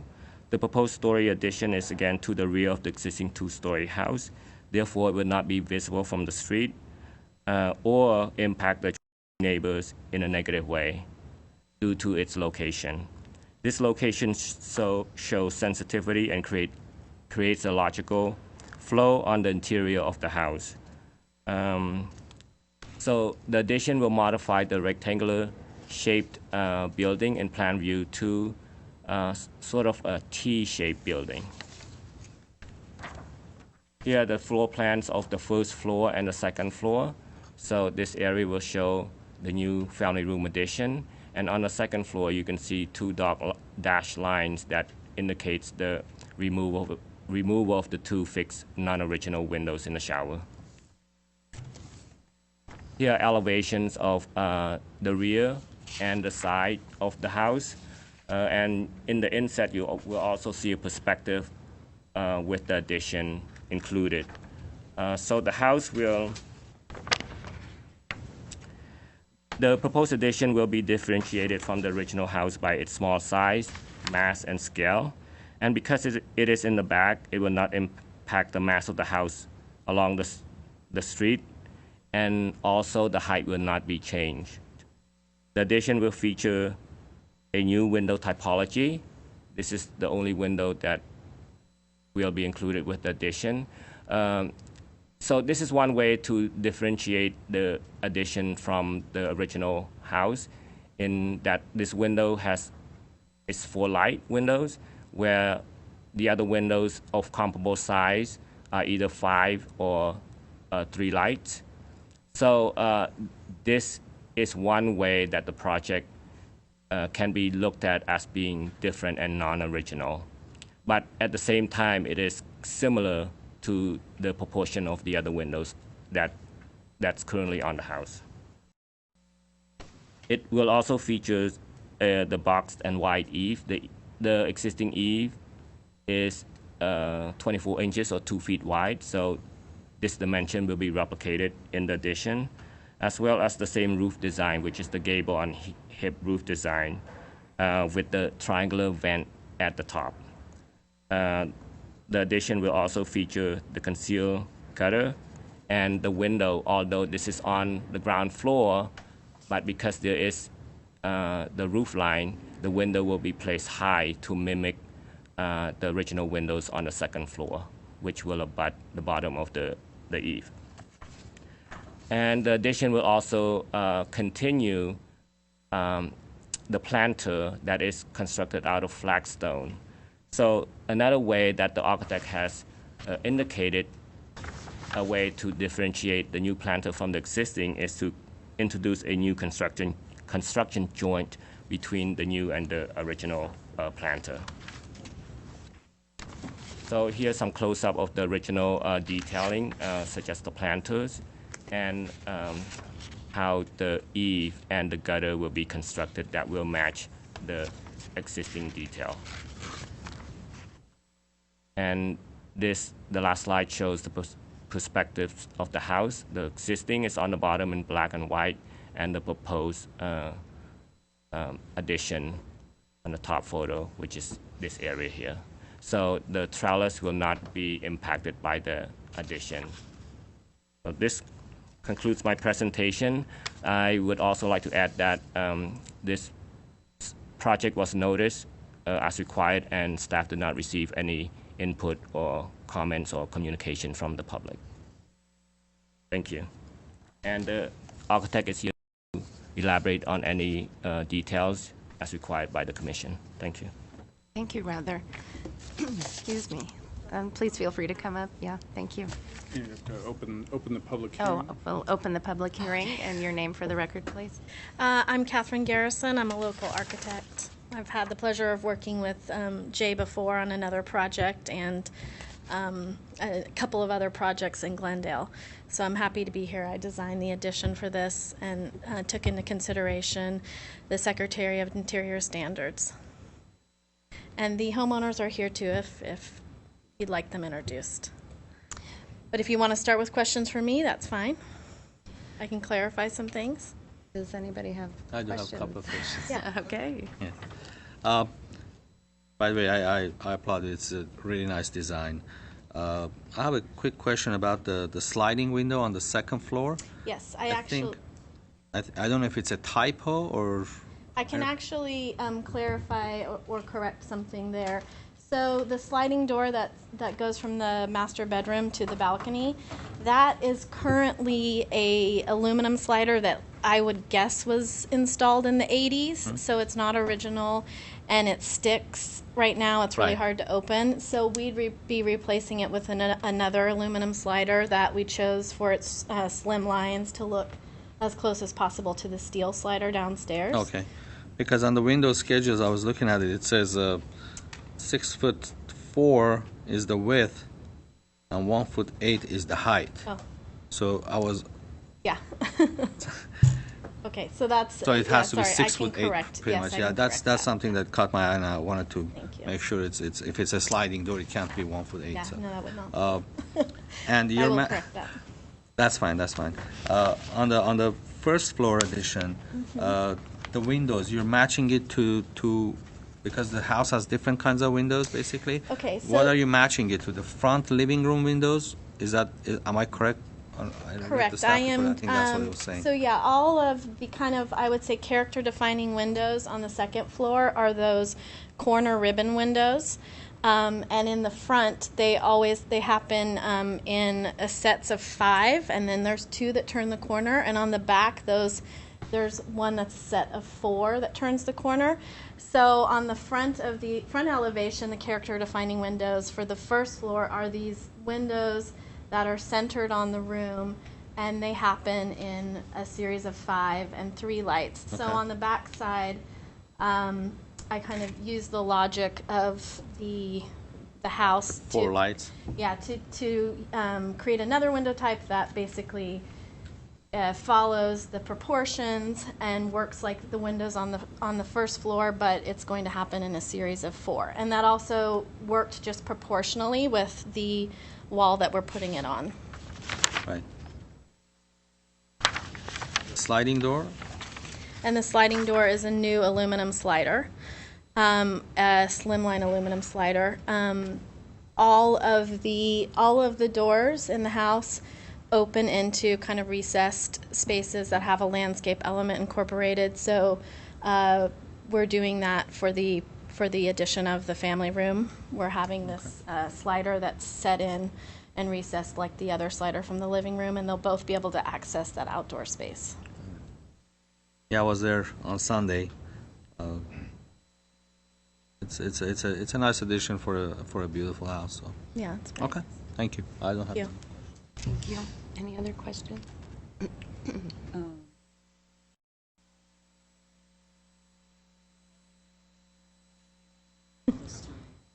was interesting. Okay, once again, thank you very much for your patience and waiting all this time to be heard. It's such a beautiful house in an area that's so predominantly period revival. As a piece of later infill, it's just like I wish there were more Burkharts, around to make a beautiful house like that comes in a later era. And I think that your addition is very sensitive to the house and obviously the neighborhood too, because it's not impacting anything there. I just had one question about, and it came up later. I visited the house and nothing struck me, but then when I looked at the blueprint, I thought, the north-facing corner, if you look at, I think it's A10, if you look at the north-facing corner of the addition, I can't remember where the landscape border is, but then I thought, is there enough space there that it doesn't read as like a squeeze through, Yes, okay. There is enough room. So okay. It feels, we battled with that a little bit, whether When you look at the yard, it sort of doesn't look that big, and you think, Yeah, are like we you going to might start have to encroaching on move the it? border back. That's what I was thinking, but once you sort of mark out the perimeter of the building, we were surprised. It kind of scales that giant landscape and makes you realize there's quite a bit of room in that backyard. Oh, okay. So yeah, we're not going to get really close to that. Oh, okay. Yeah. And then I love, that you're using the same kind of windows, especially that they have these beautiful thin stripped steel casements and, just a nice sensitive treatment. Thank you. That's it for me. Thank you very much. Anyone else? I have to agree with Commissioner Vidor. I was there today, and I think the applicants have done a very good job of trying to keep it within the design of what the house originally was. I find it very sensitive and very well thought out, and I like the fact that they're using as much of the material, the steel casement windows and the like, for it. So I'm very much for it. Any questions? Okay. Thank you. Thank you. And I don't know if the owners would like to come up.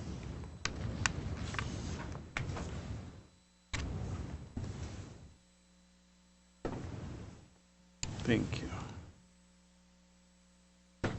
Thank you, Madam Chair and the Commissioners. I recall a couple of you from our last meeting, three of you actually, Arlene, Lorna, and Desiree. Vartan, I enjoyed meeting you this weekend. And Michael, we had a great conversation this afternoon as well. So thank you all for your consideration. I don't think I can add too much more other than to say much of what I said when we applied for the status, and that is that Brenda and I have we just love the house. We love Glendale. We've been a resident homeowner since 1972.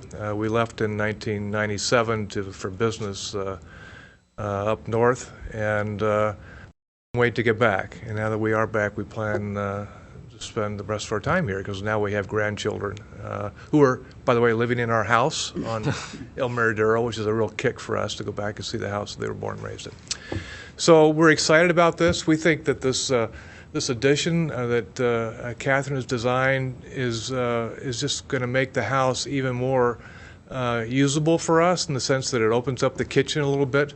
We like to entertain, and both Brenda and I like to cook, and it seems like the kitchen is usually a gathering place where people like to sit and visit, and also give us a little bit of an informal breakfast area or dining area off the kitchen as well. So we're hoping that it goes through, and again, thank you all for your consideration. I sure appreciate it. Thank you. Thank you. We all congregate in the kitchen in my house. Yeah. Okay, with that, we'll close the public hearing. And any additional comments from the commissioners? I'll just make Commissioner a few quick ones.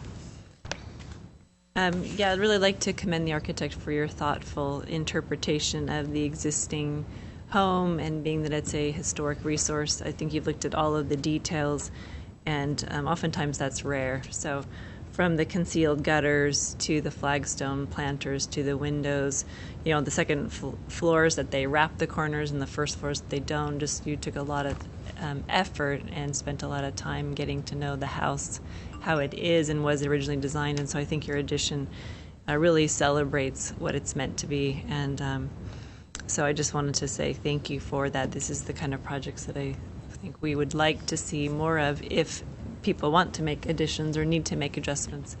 And we also want to be sensitive to how living today in historic properties or historic homes, I should say things do change over the years. So us being sensitive to retain what's historic, but also make things a little more functional today. And I think you've done a really nice job at that. So I would support the addition going through.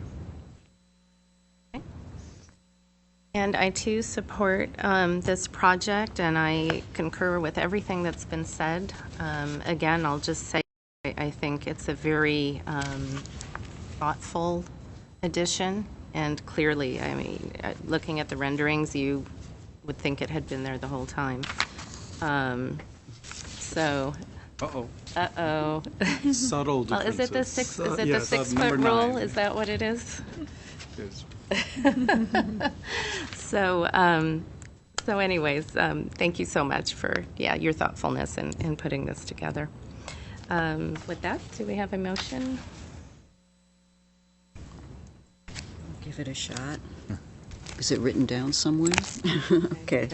I move that we accept the addition to 71 Royal Boulevard as described in the application and recommend City Council doesn't have to. No. But I would suggest that you indicate that you find that it meets the Secretary of the Interior We standards. find that it meets the Secretary of Interior standards and recommend that it go forward. Second. And before we have a vote, I just want to clarify there are no recommended conditions either from staff or from the commission, correct? Just a correction on A6 for the window. Window size. It's window number 3 on the second floor. The slide. So there was a motion by Commissioner Vidor and finds that the proposed project meets the Secretary of the Interior standards for rehabilitations, and second by Commissioner Garpetian to approve the project without any conditions. Thank you. And this will be roll call. Commissioner Garpetian? Yes. Commissioner Shire? Yes.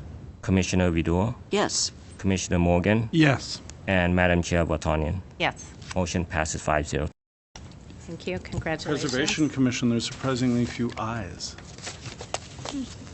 Oh, The old style one. Yeah. And you think we'd be old school?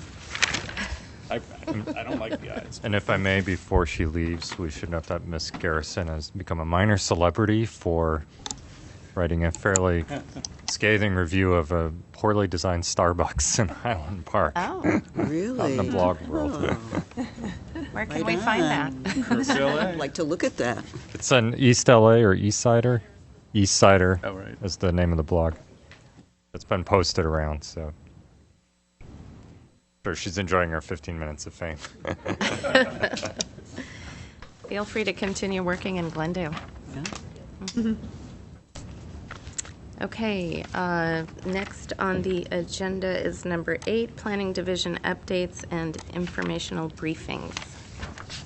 Okay, so tonight, last month, we were asked to continue updating the commission on a couple of things. First, I wanted to remind the committee, or not remind, but just inform, in case you weren't following the news, that we had discussed at a previous meeting the request for qualifications that went out for Rockhaven. And after a series of meetings with stakeholder groups in North Glendale, after reviewing the 10 proposals that were submitted, that were a variety of submittals, a variety of densities, a variety of ideas, primarily looking at housing uses, although there was one application that looked for a school and another proposal that kind of had a range of uses for the site. The city has decided to stop the process. There wasn't consensus from the community about the direction to proceed, so we're not going to enter into the request for proposals, which we thought would be the second phase of that process. In lieu of that, some of the community groups in North Glendale are looking into the possibility of fundraising, so that through that fundraising campaign, perhaps some sort of park use and other uses could come in that might avoid bringing in kind of higher density residential uses.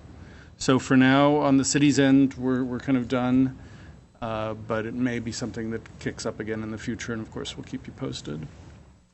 And then in terms of the window issues that we discussed at the last meeting that were brought to our attention by the Historical Society and mentioned by Kathy Yurka tonight, I wanted to bring up images.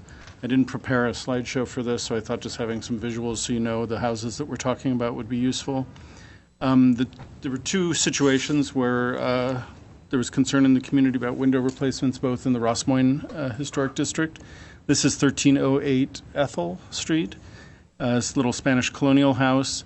I've been involved with this application, so I take full credit or blame although I don't think we can be doing that at this point for some of the issues raised tonight.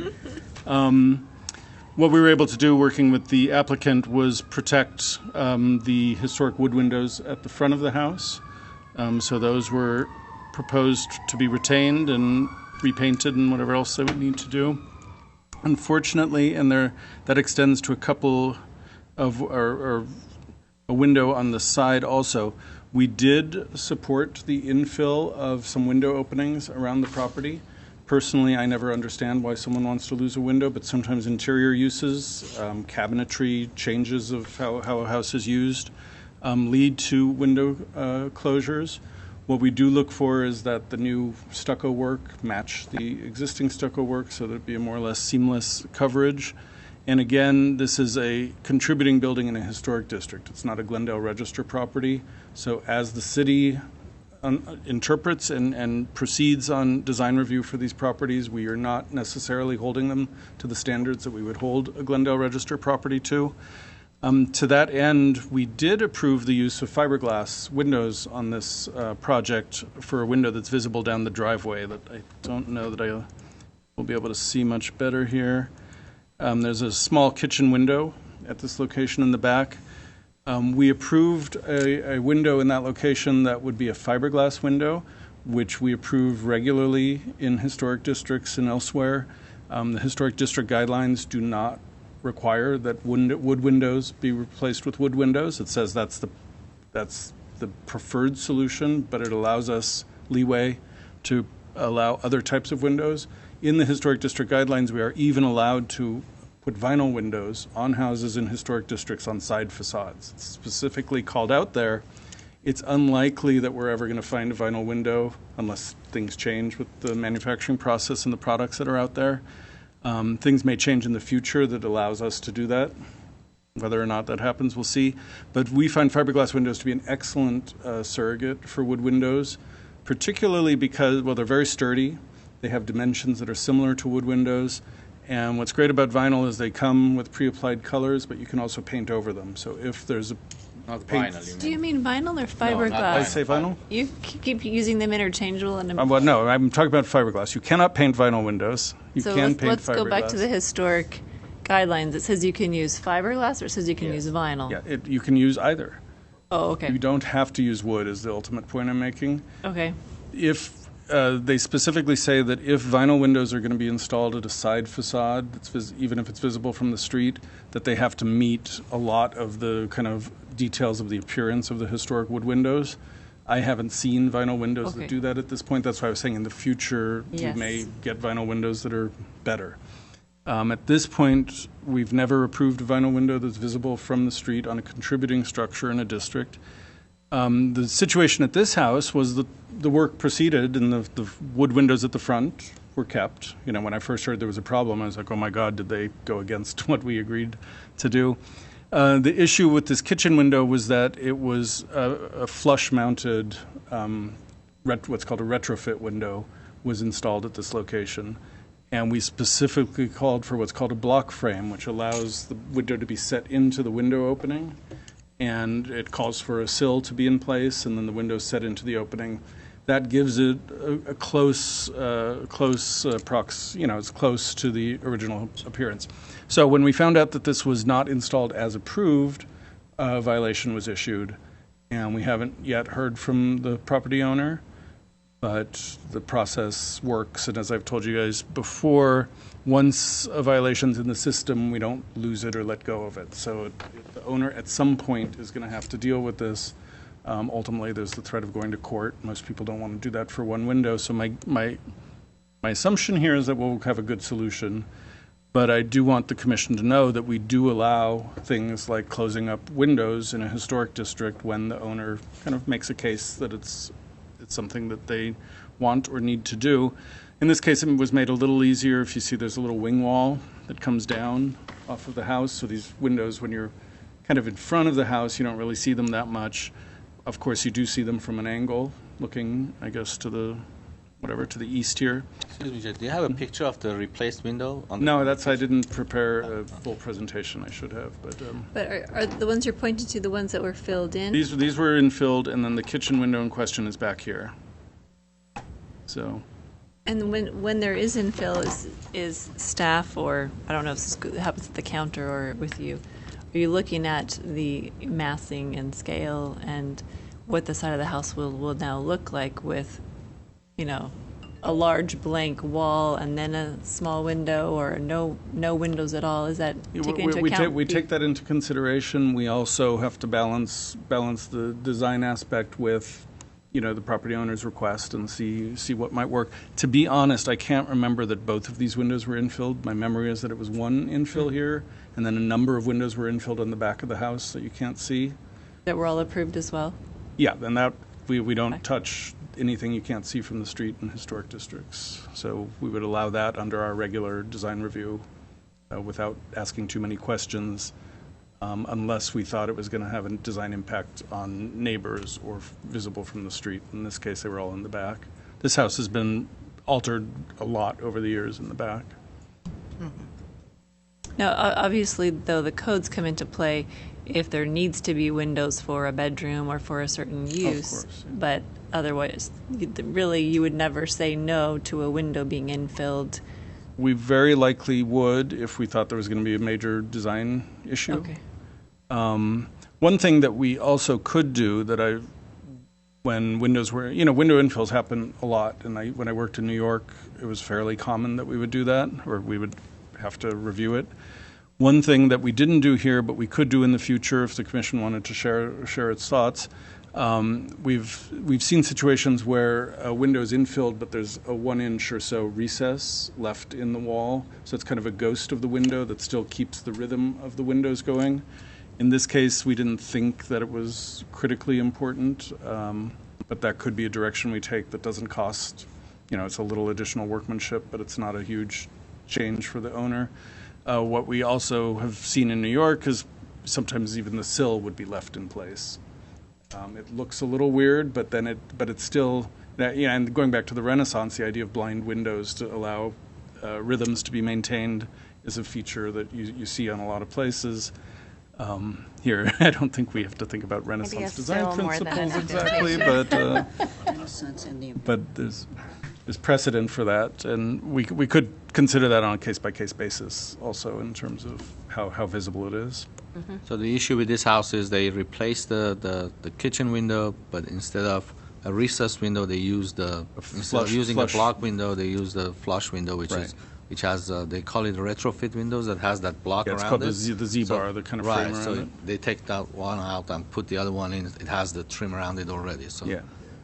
So it's not but even if they had used a nail-in window here, we would have had the same concern. So we're very particular. We've become somewhat expert in dealing with windows and what's out there on the market, and the block frame windows are what we always specify for this kind of house. So, any other questions? I could move on to the other property. Can I just quickly, I'm very familiar with this house, and actually just driving down Ethel probably last night, I noticed that on the north side of the house there are probably front. No, this would be facing west. Okay.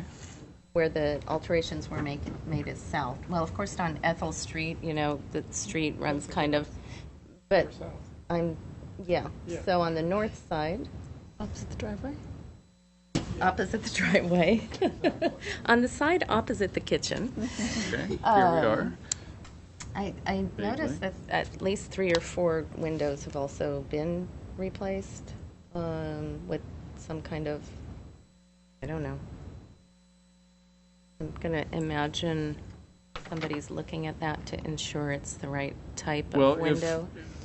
When we got visible. The call from the community, it was about the window on the side, and as far as I know, those would be block frame windows on the side, because I know they did replace windows on the side.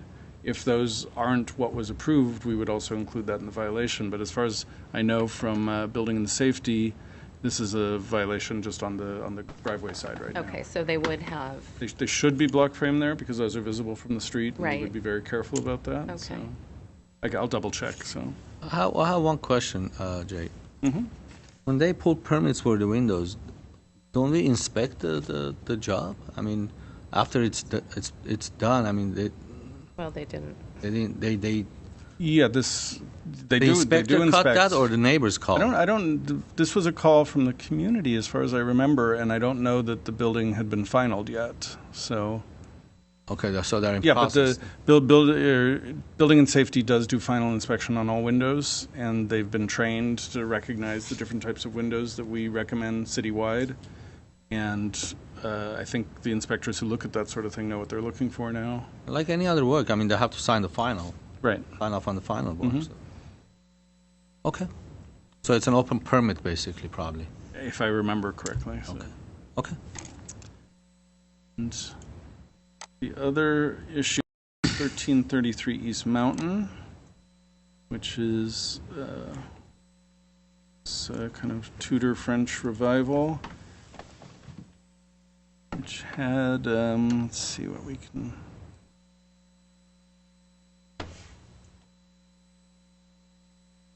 That shows the old windows. What's that? It's got the Is this original windows.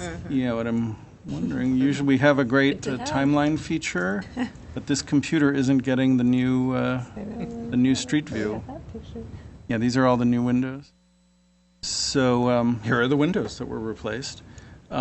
Steel casement windows were removed. Vinyl sliders were put in with internal grids. None of that meets not only our historic district guidelines, but These I aren't the think windows. Those are original. There are no internal grids on the windows. These are They're the just originals? Plain large sheets to see of the glass. the leaded they don't glass. have. Don't the new ones? The new ones don't have internal grids. They do not. Okay, then No, these and are the originals. the frames are very, very thick and wide, big white Oh, squares. you're right. I see the hinges on the steel windows. So Yeah.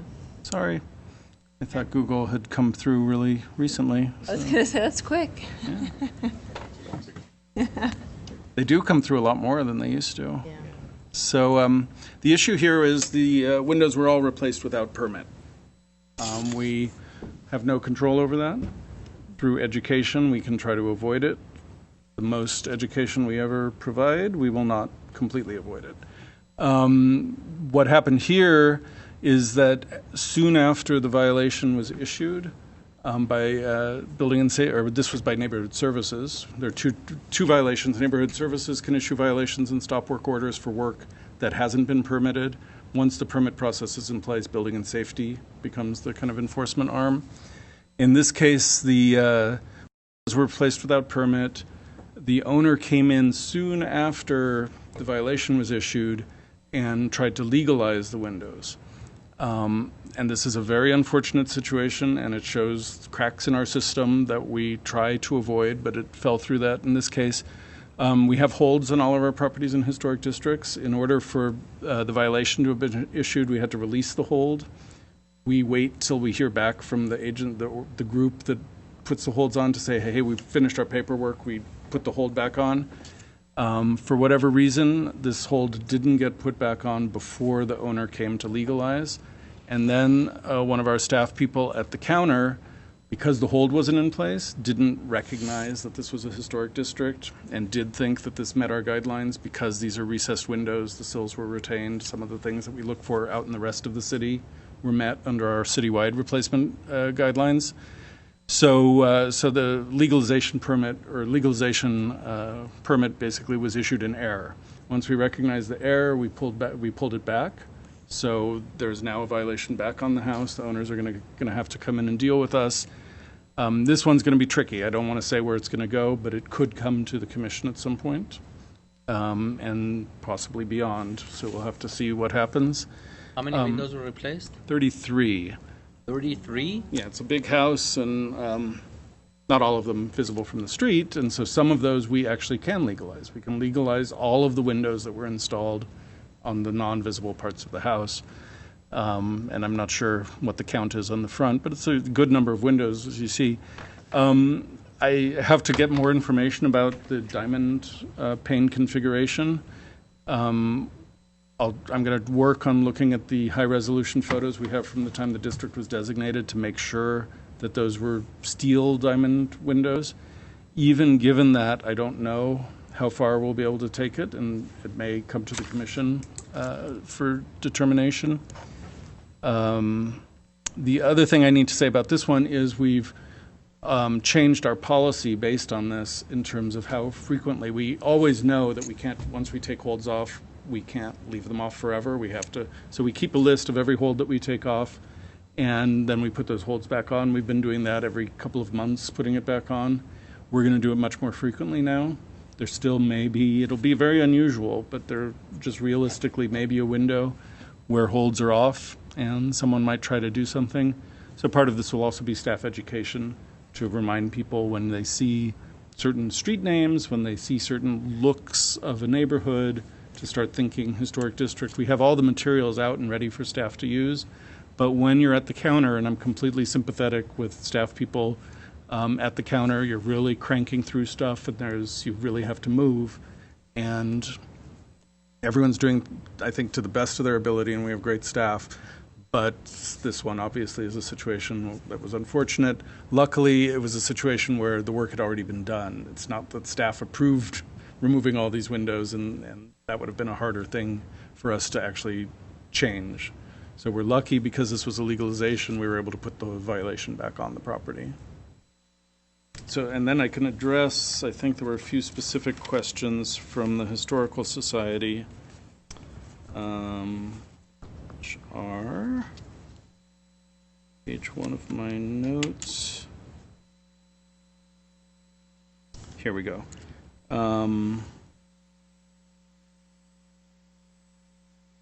Yeah, the Historical Society did question why fiberglass was approved on the house on Ethel.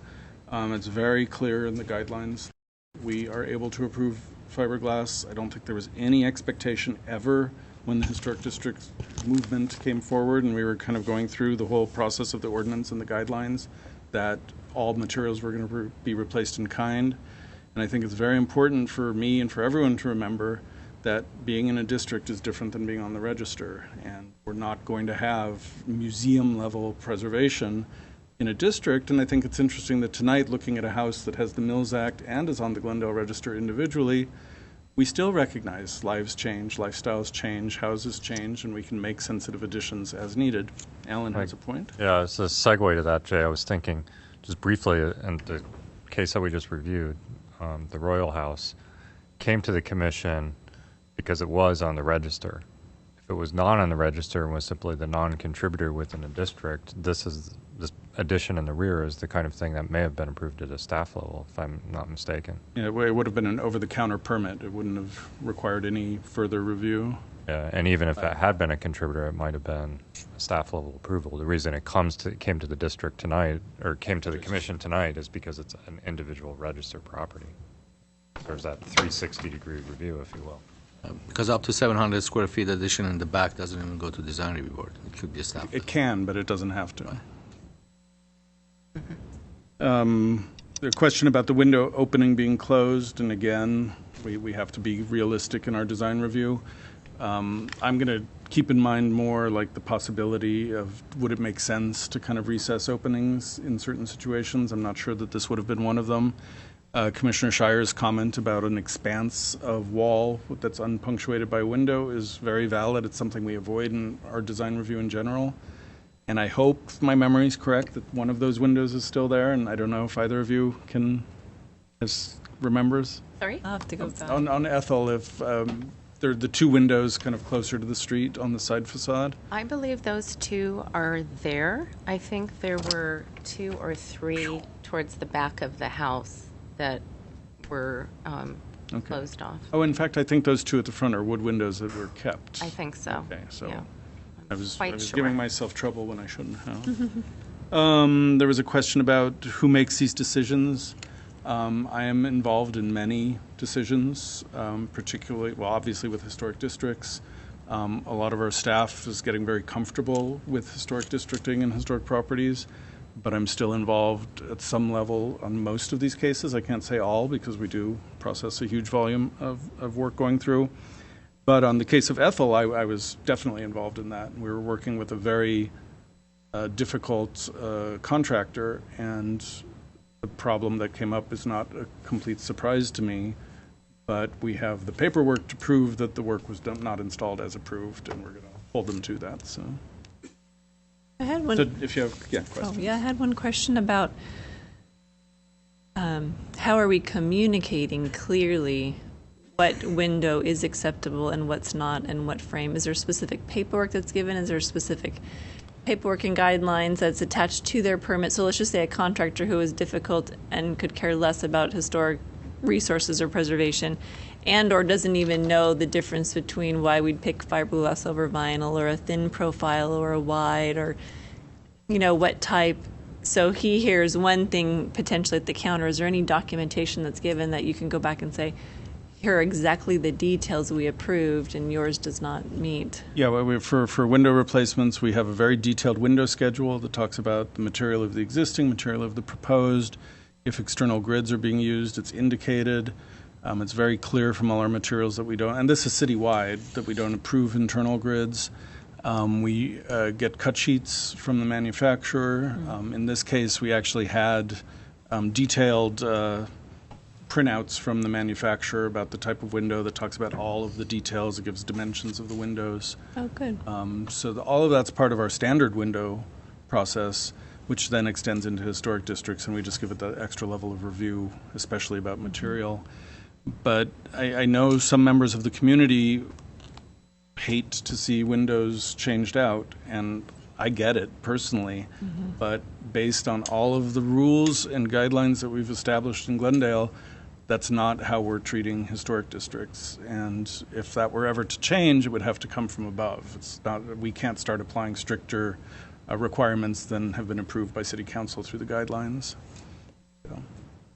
Can I ask a question, though, about the guidelines, though, themselves with relation to the windows? If you don't have to replace, wood for wood, but we're trying to keep the overall look and profile, and usually, thin frames and fiberglass, let's just say, is a appropriate solution. I mean, are we making sure that we're picking the right profile for homes and not just allowing any, and it's the only ones these manufacturers make, and it's a lot thicker than we'd ever really desire, but you know what, it's going to be okay? Yeah, and we don't mandate any certain manufacturer. We kind of rely on the applicants coming in and telling us what window they've chosen to use. In general, fiberglass windows have dimensions that are similar to wood windows. They're a good surrogate for casements and for hung windows. In terms of grids, when there's a grid pattern on the windows, in the overall in citywide, and this is many people find unfortunate, when there are grids on a house that's not in a historic district, we don't require that grids be replaced. If the applicant wants grids, we require that they be on the outside of the glass so that they come close to looking like the original windows. In a historic district, we do require grids to look like the grids that were on the property in the first place. And that's where the question comes up with these diamond pane windows, which when I have to look at them a little more to see, were those the original steel windows with steel muntins with glass in them? Were they leaded glass windows?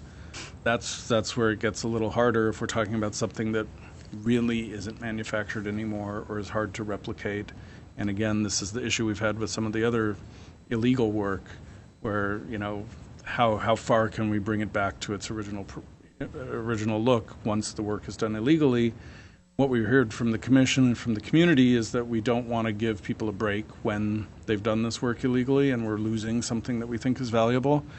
And that's why, without knowing where this is going to go, so I can't speak to it and don't want to, but there's a chance that if we can't get this to come close to where it was, we might have to bring it to the commission. So. Well, in this house specifically, I would hope that even in the back, we wouldn't approve the style of windows that they have now put into this house illegally. In a historic district, you can put in the ugliest, most horrible vinyl windows you want if they're not visible from the street. Really? Yeah. That was my argument from the day one, that the preservation is from the public right of view. If right.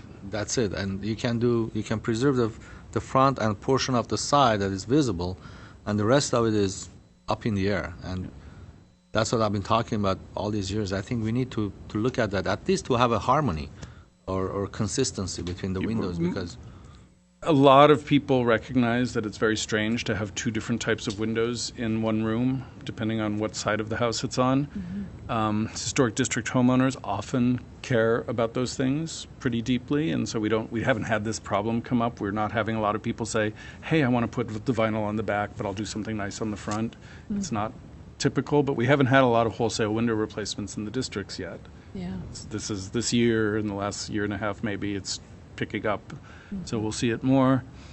But I think it's really important to remember, unless City Council wants to change the Historic District Ordinance, that we can allow that differential. And that's partly why we're not, at the city level, considering contributors and districts to be historic resources.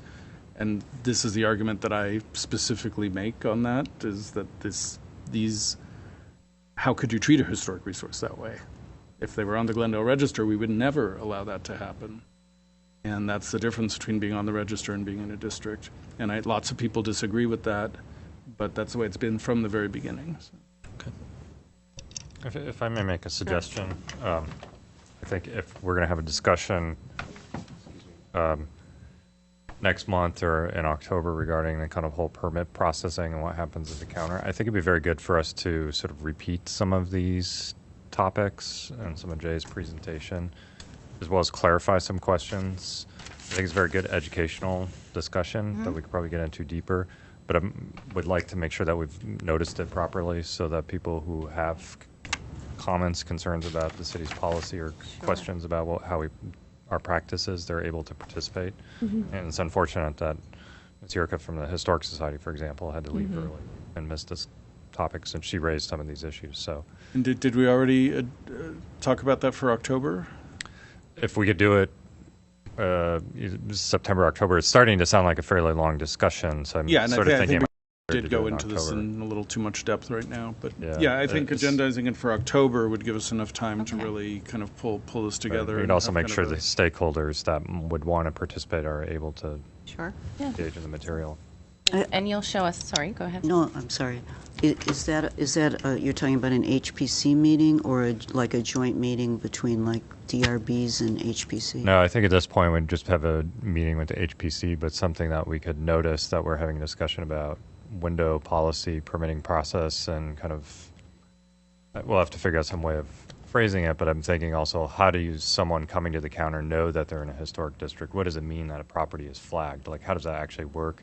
And what are some of the limitations in terms of technology with that, how much protection that really gives us? I think it'd be useful to talk through that kind of that process. And all of the homeowners associations and historical societies would be notified also, so we could get input. And realtors? Realtors. I think it's very important to invite the board of realtors because they're selling the properties in historic districts, and many of them don't know about the districts at all. So, I think we could try and shoot for October. We've got quite a heavy workload and limited staff these days. So, and I just want to know. Sorry, that I do know that both of these homes were sold within this past year. So I suspect that the new owners coming in, what I believe, because I live in the neighborhood, is that work was being done prior to new owners moving in, and I suspect they just were not aware that they're in a historic district, or they know that they're moving into a historic district, but they haven't been made aware of what that means, and that's part of the challenge. Yeah, and the other idea that we have to help with that, which is probably the most powerful of all of these possibilities, is recording with the county recorder a document is indicating that a property is in a historic district and that it's a contributor or a non-contributor. And, that's going to be a big process because you have to register each document individually for each property. But that's definitely something we want to do. We've also recognized that some of our Glendale Register properties that don't have Mills Act contracts aren't registered or aren't recorded with the county. So we're going to pick those up also at the same time. But isn't the zoning is specifically recorded as an overlay? Yeah, wouldn't that be? Yeah, I think it's all of our historic districts have an HD appended to the end of what are R1R HD, and you would think that would help. I think the more we can do, through signage, education, brochures, mailings, whatever else. Hopefully it'll help. So, and I don't want to get too technical, but the form that gets called up on each property when someone comes to the counter that you put a hold on or you take a hold off of, is that an internal form? Yeah, it's an internal specific to- system. Yeah, it's not publicly accessible. Okay. And it's not necessarily even used at the counter for certain properties, for certain applications. I mean, again, I don't want to get into too much Yeah, and I IT stuff, but it seems like it does, and you recognize that, when you take a hold off of something, somebody could come in the next day and, when someone at the counter goes to look at the record, there's no hold on it. Well, the hold is still in the system. It's just, based on this, we've already changed. We had been directed to take holds off in a different way than we used to.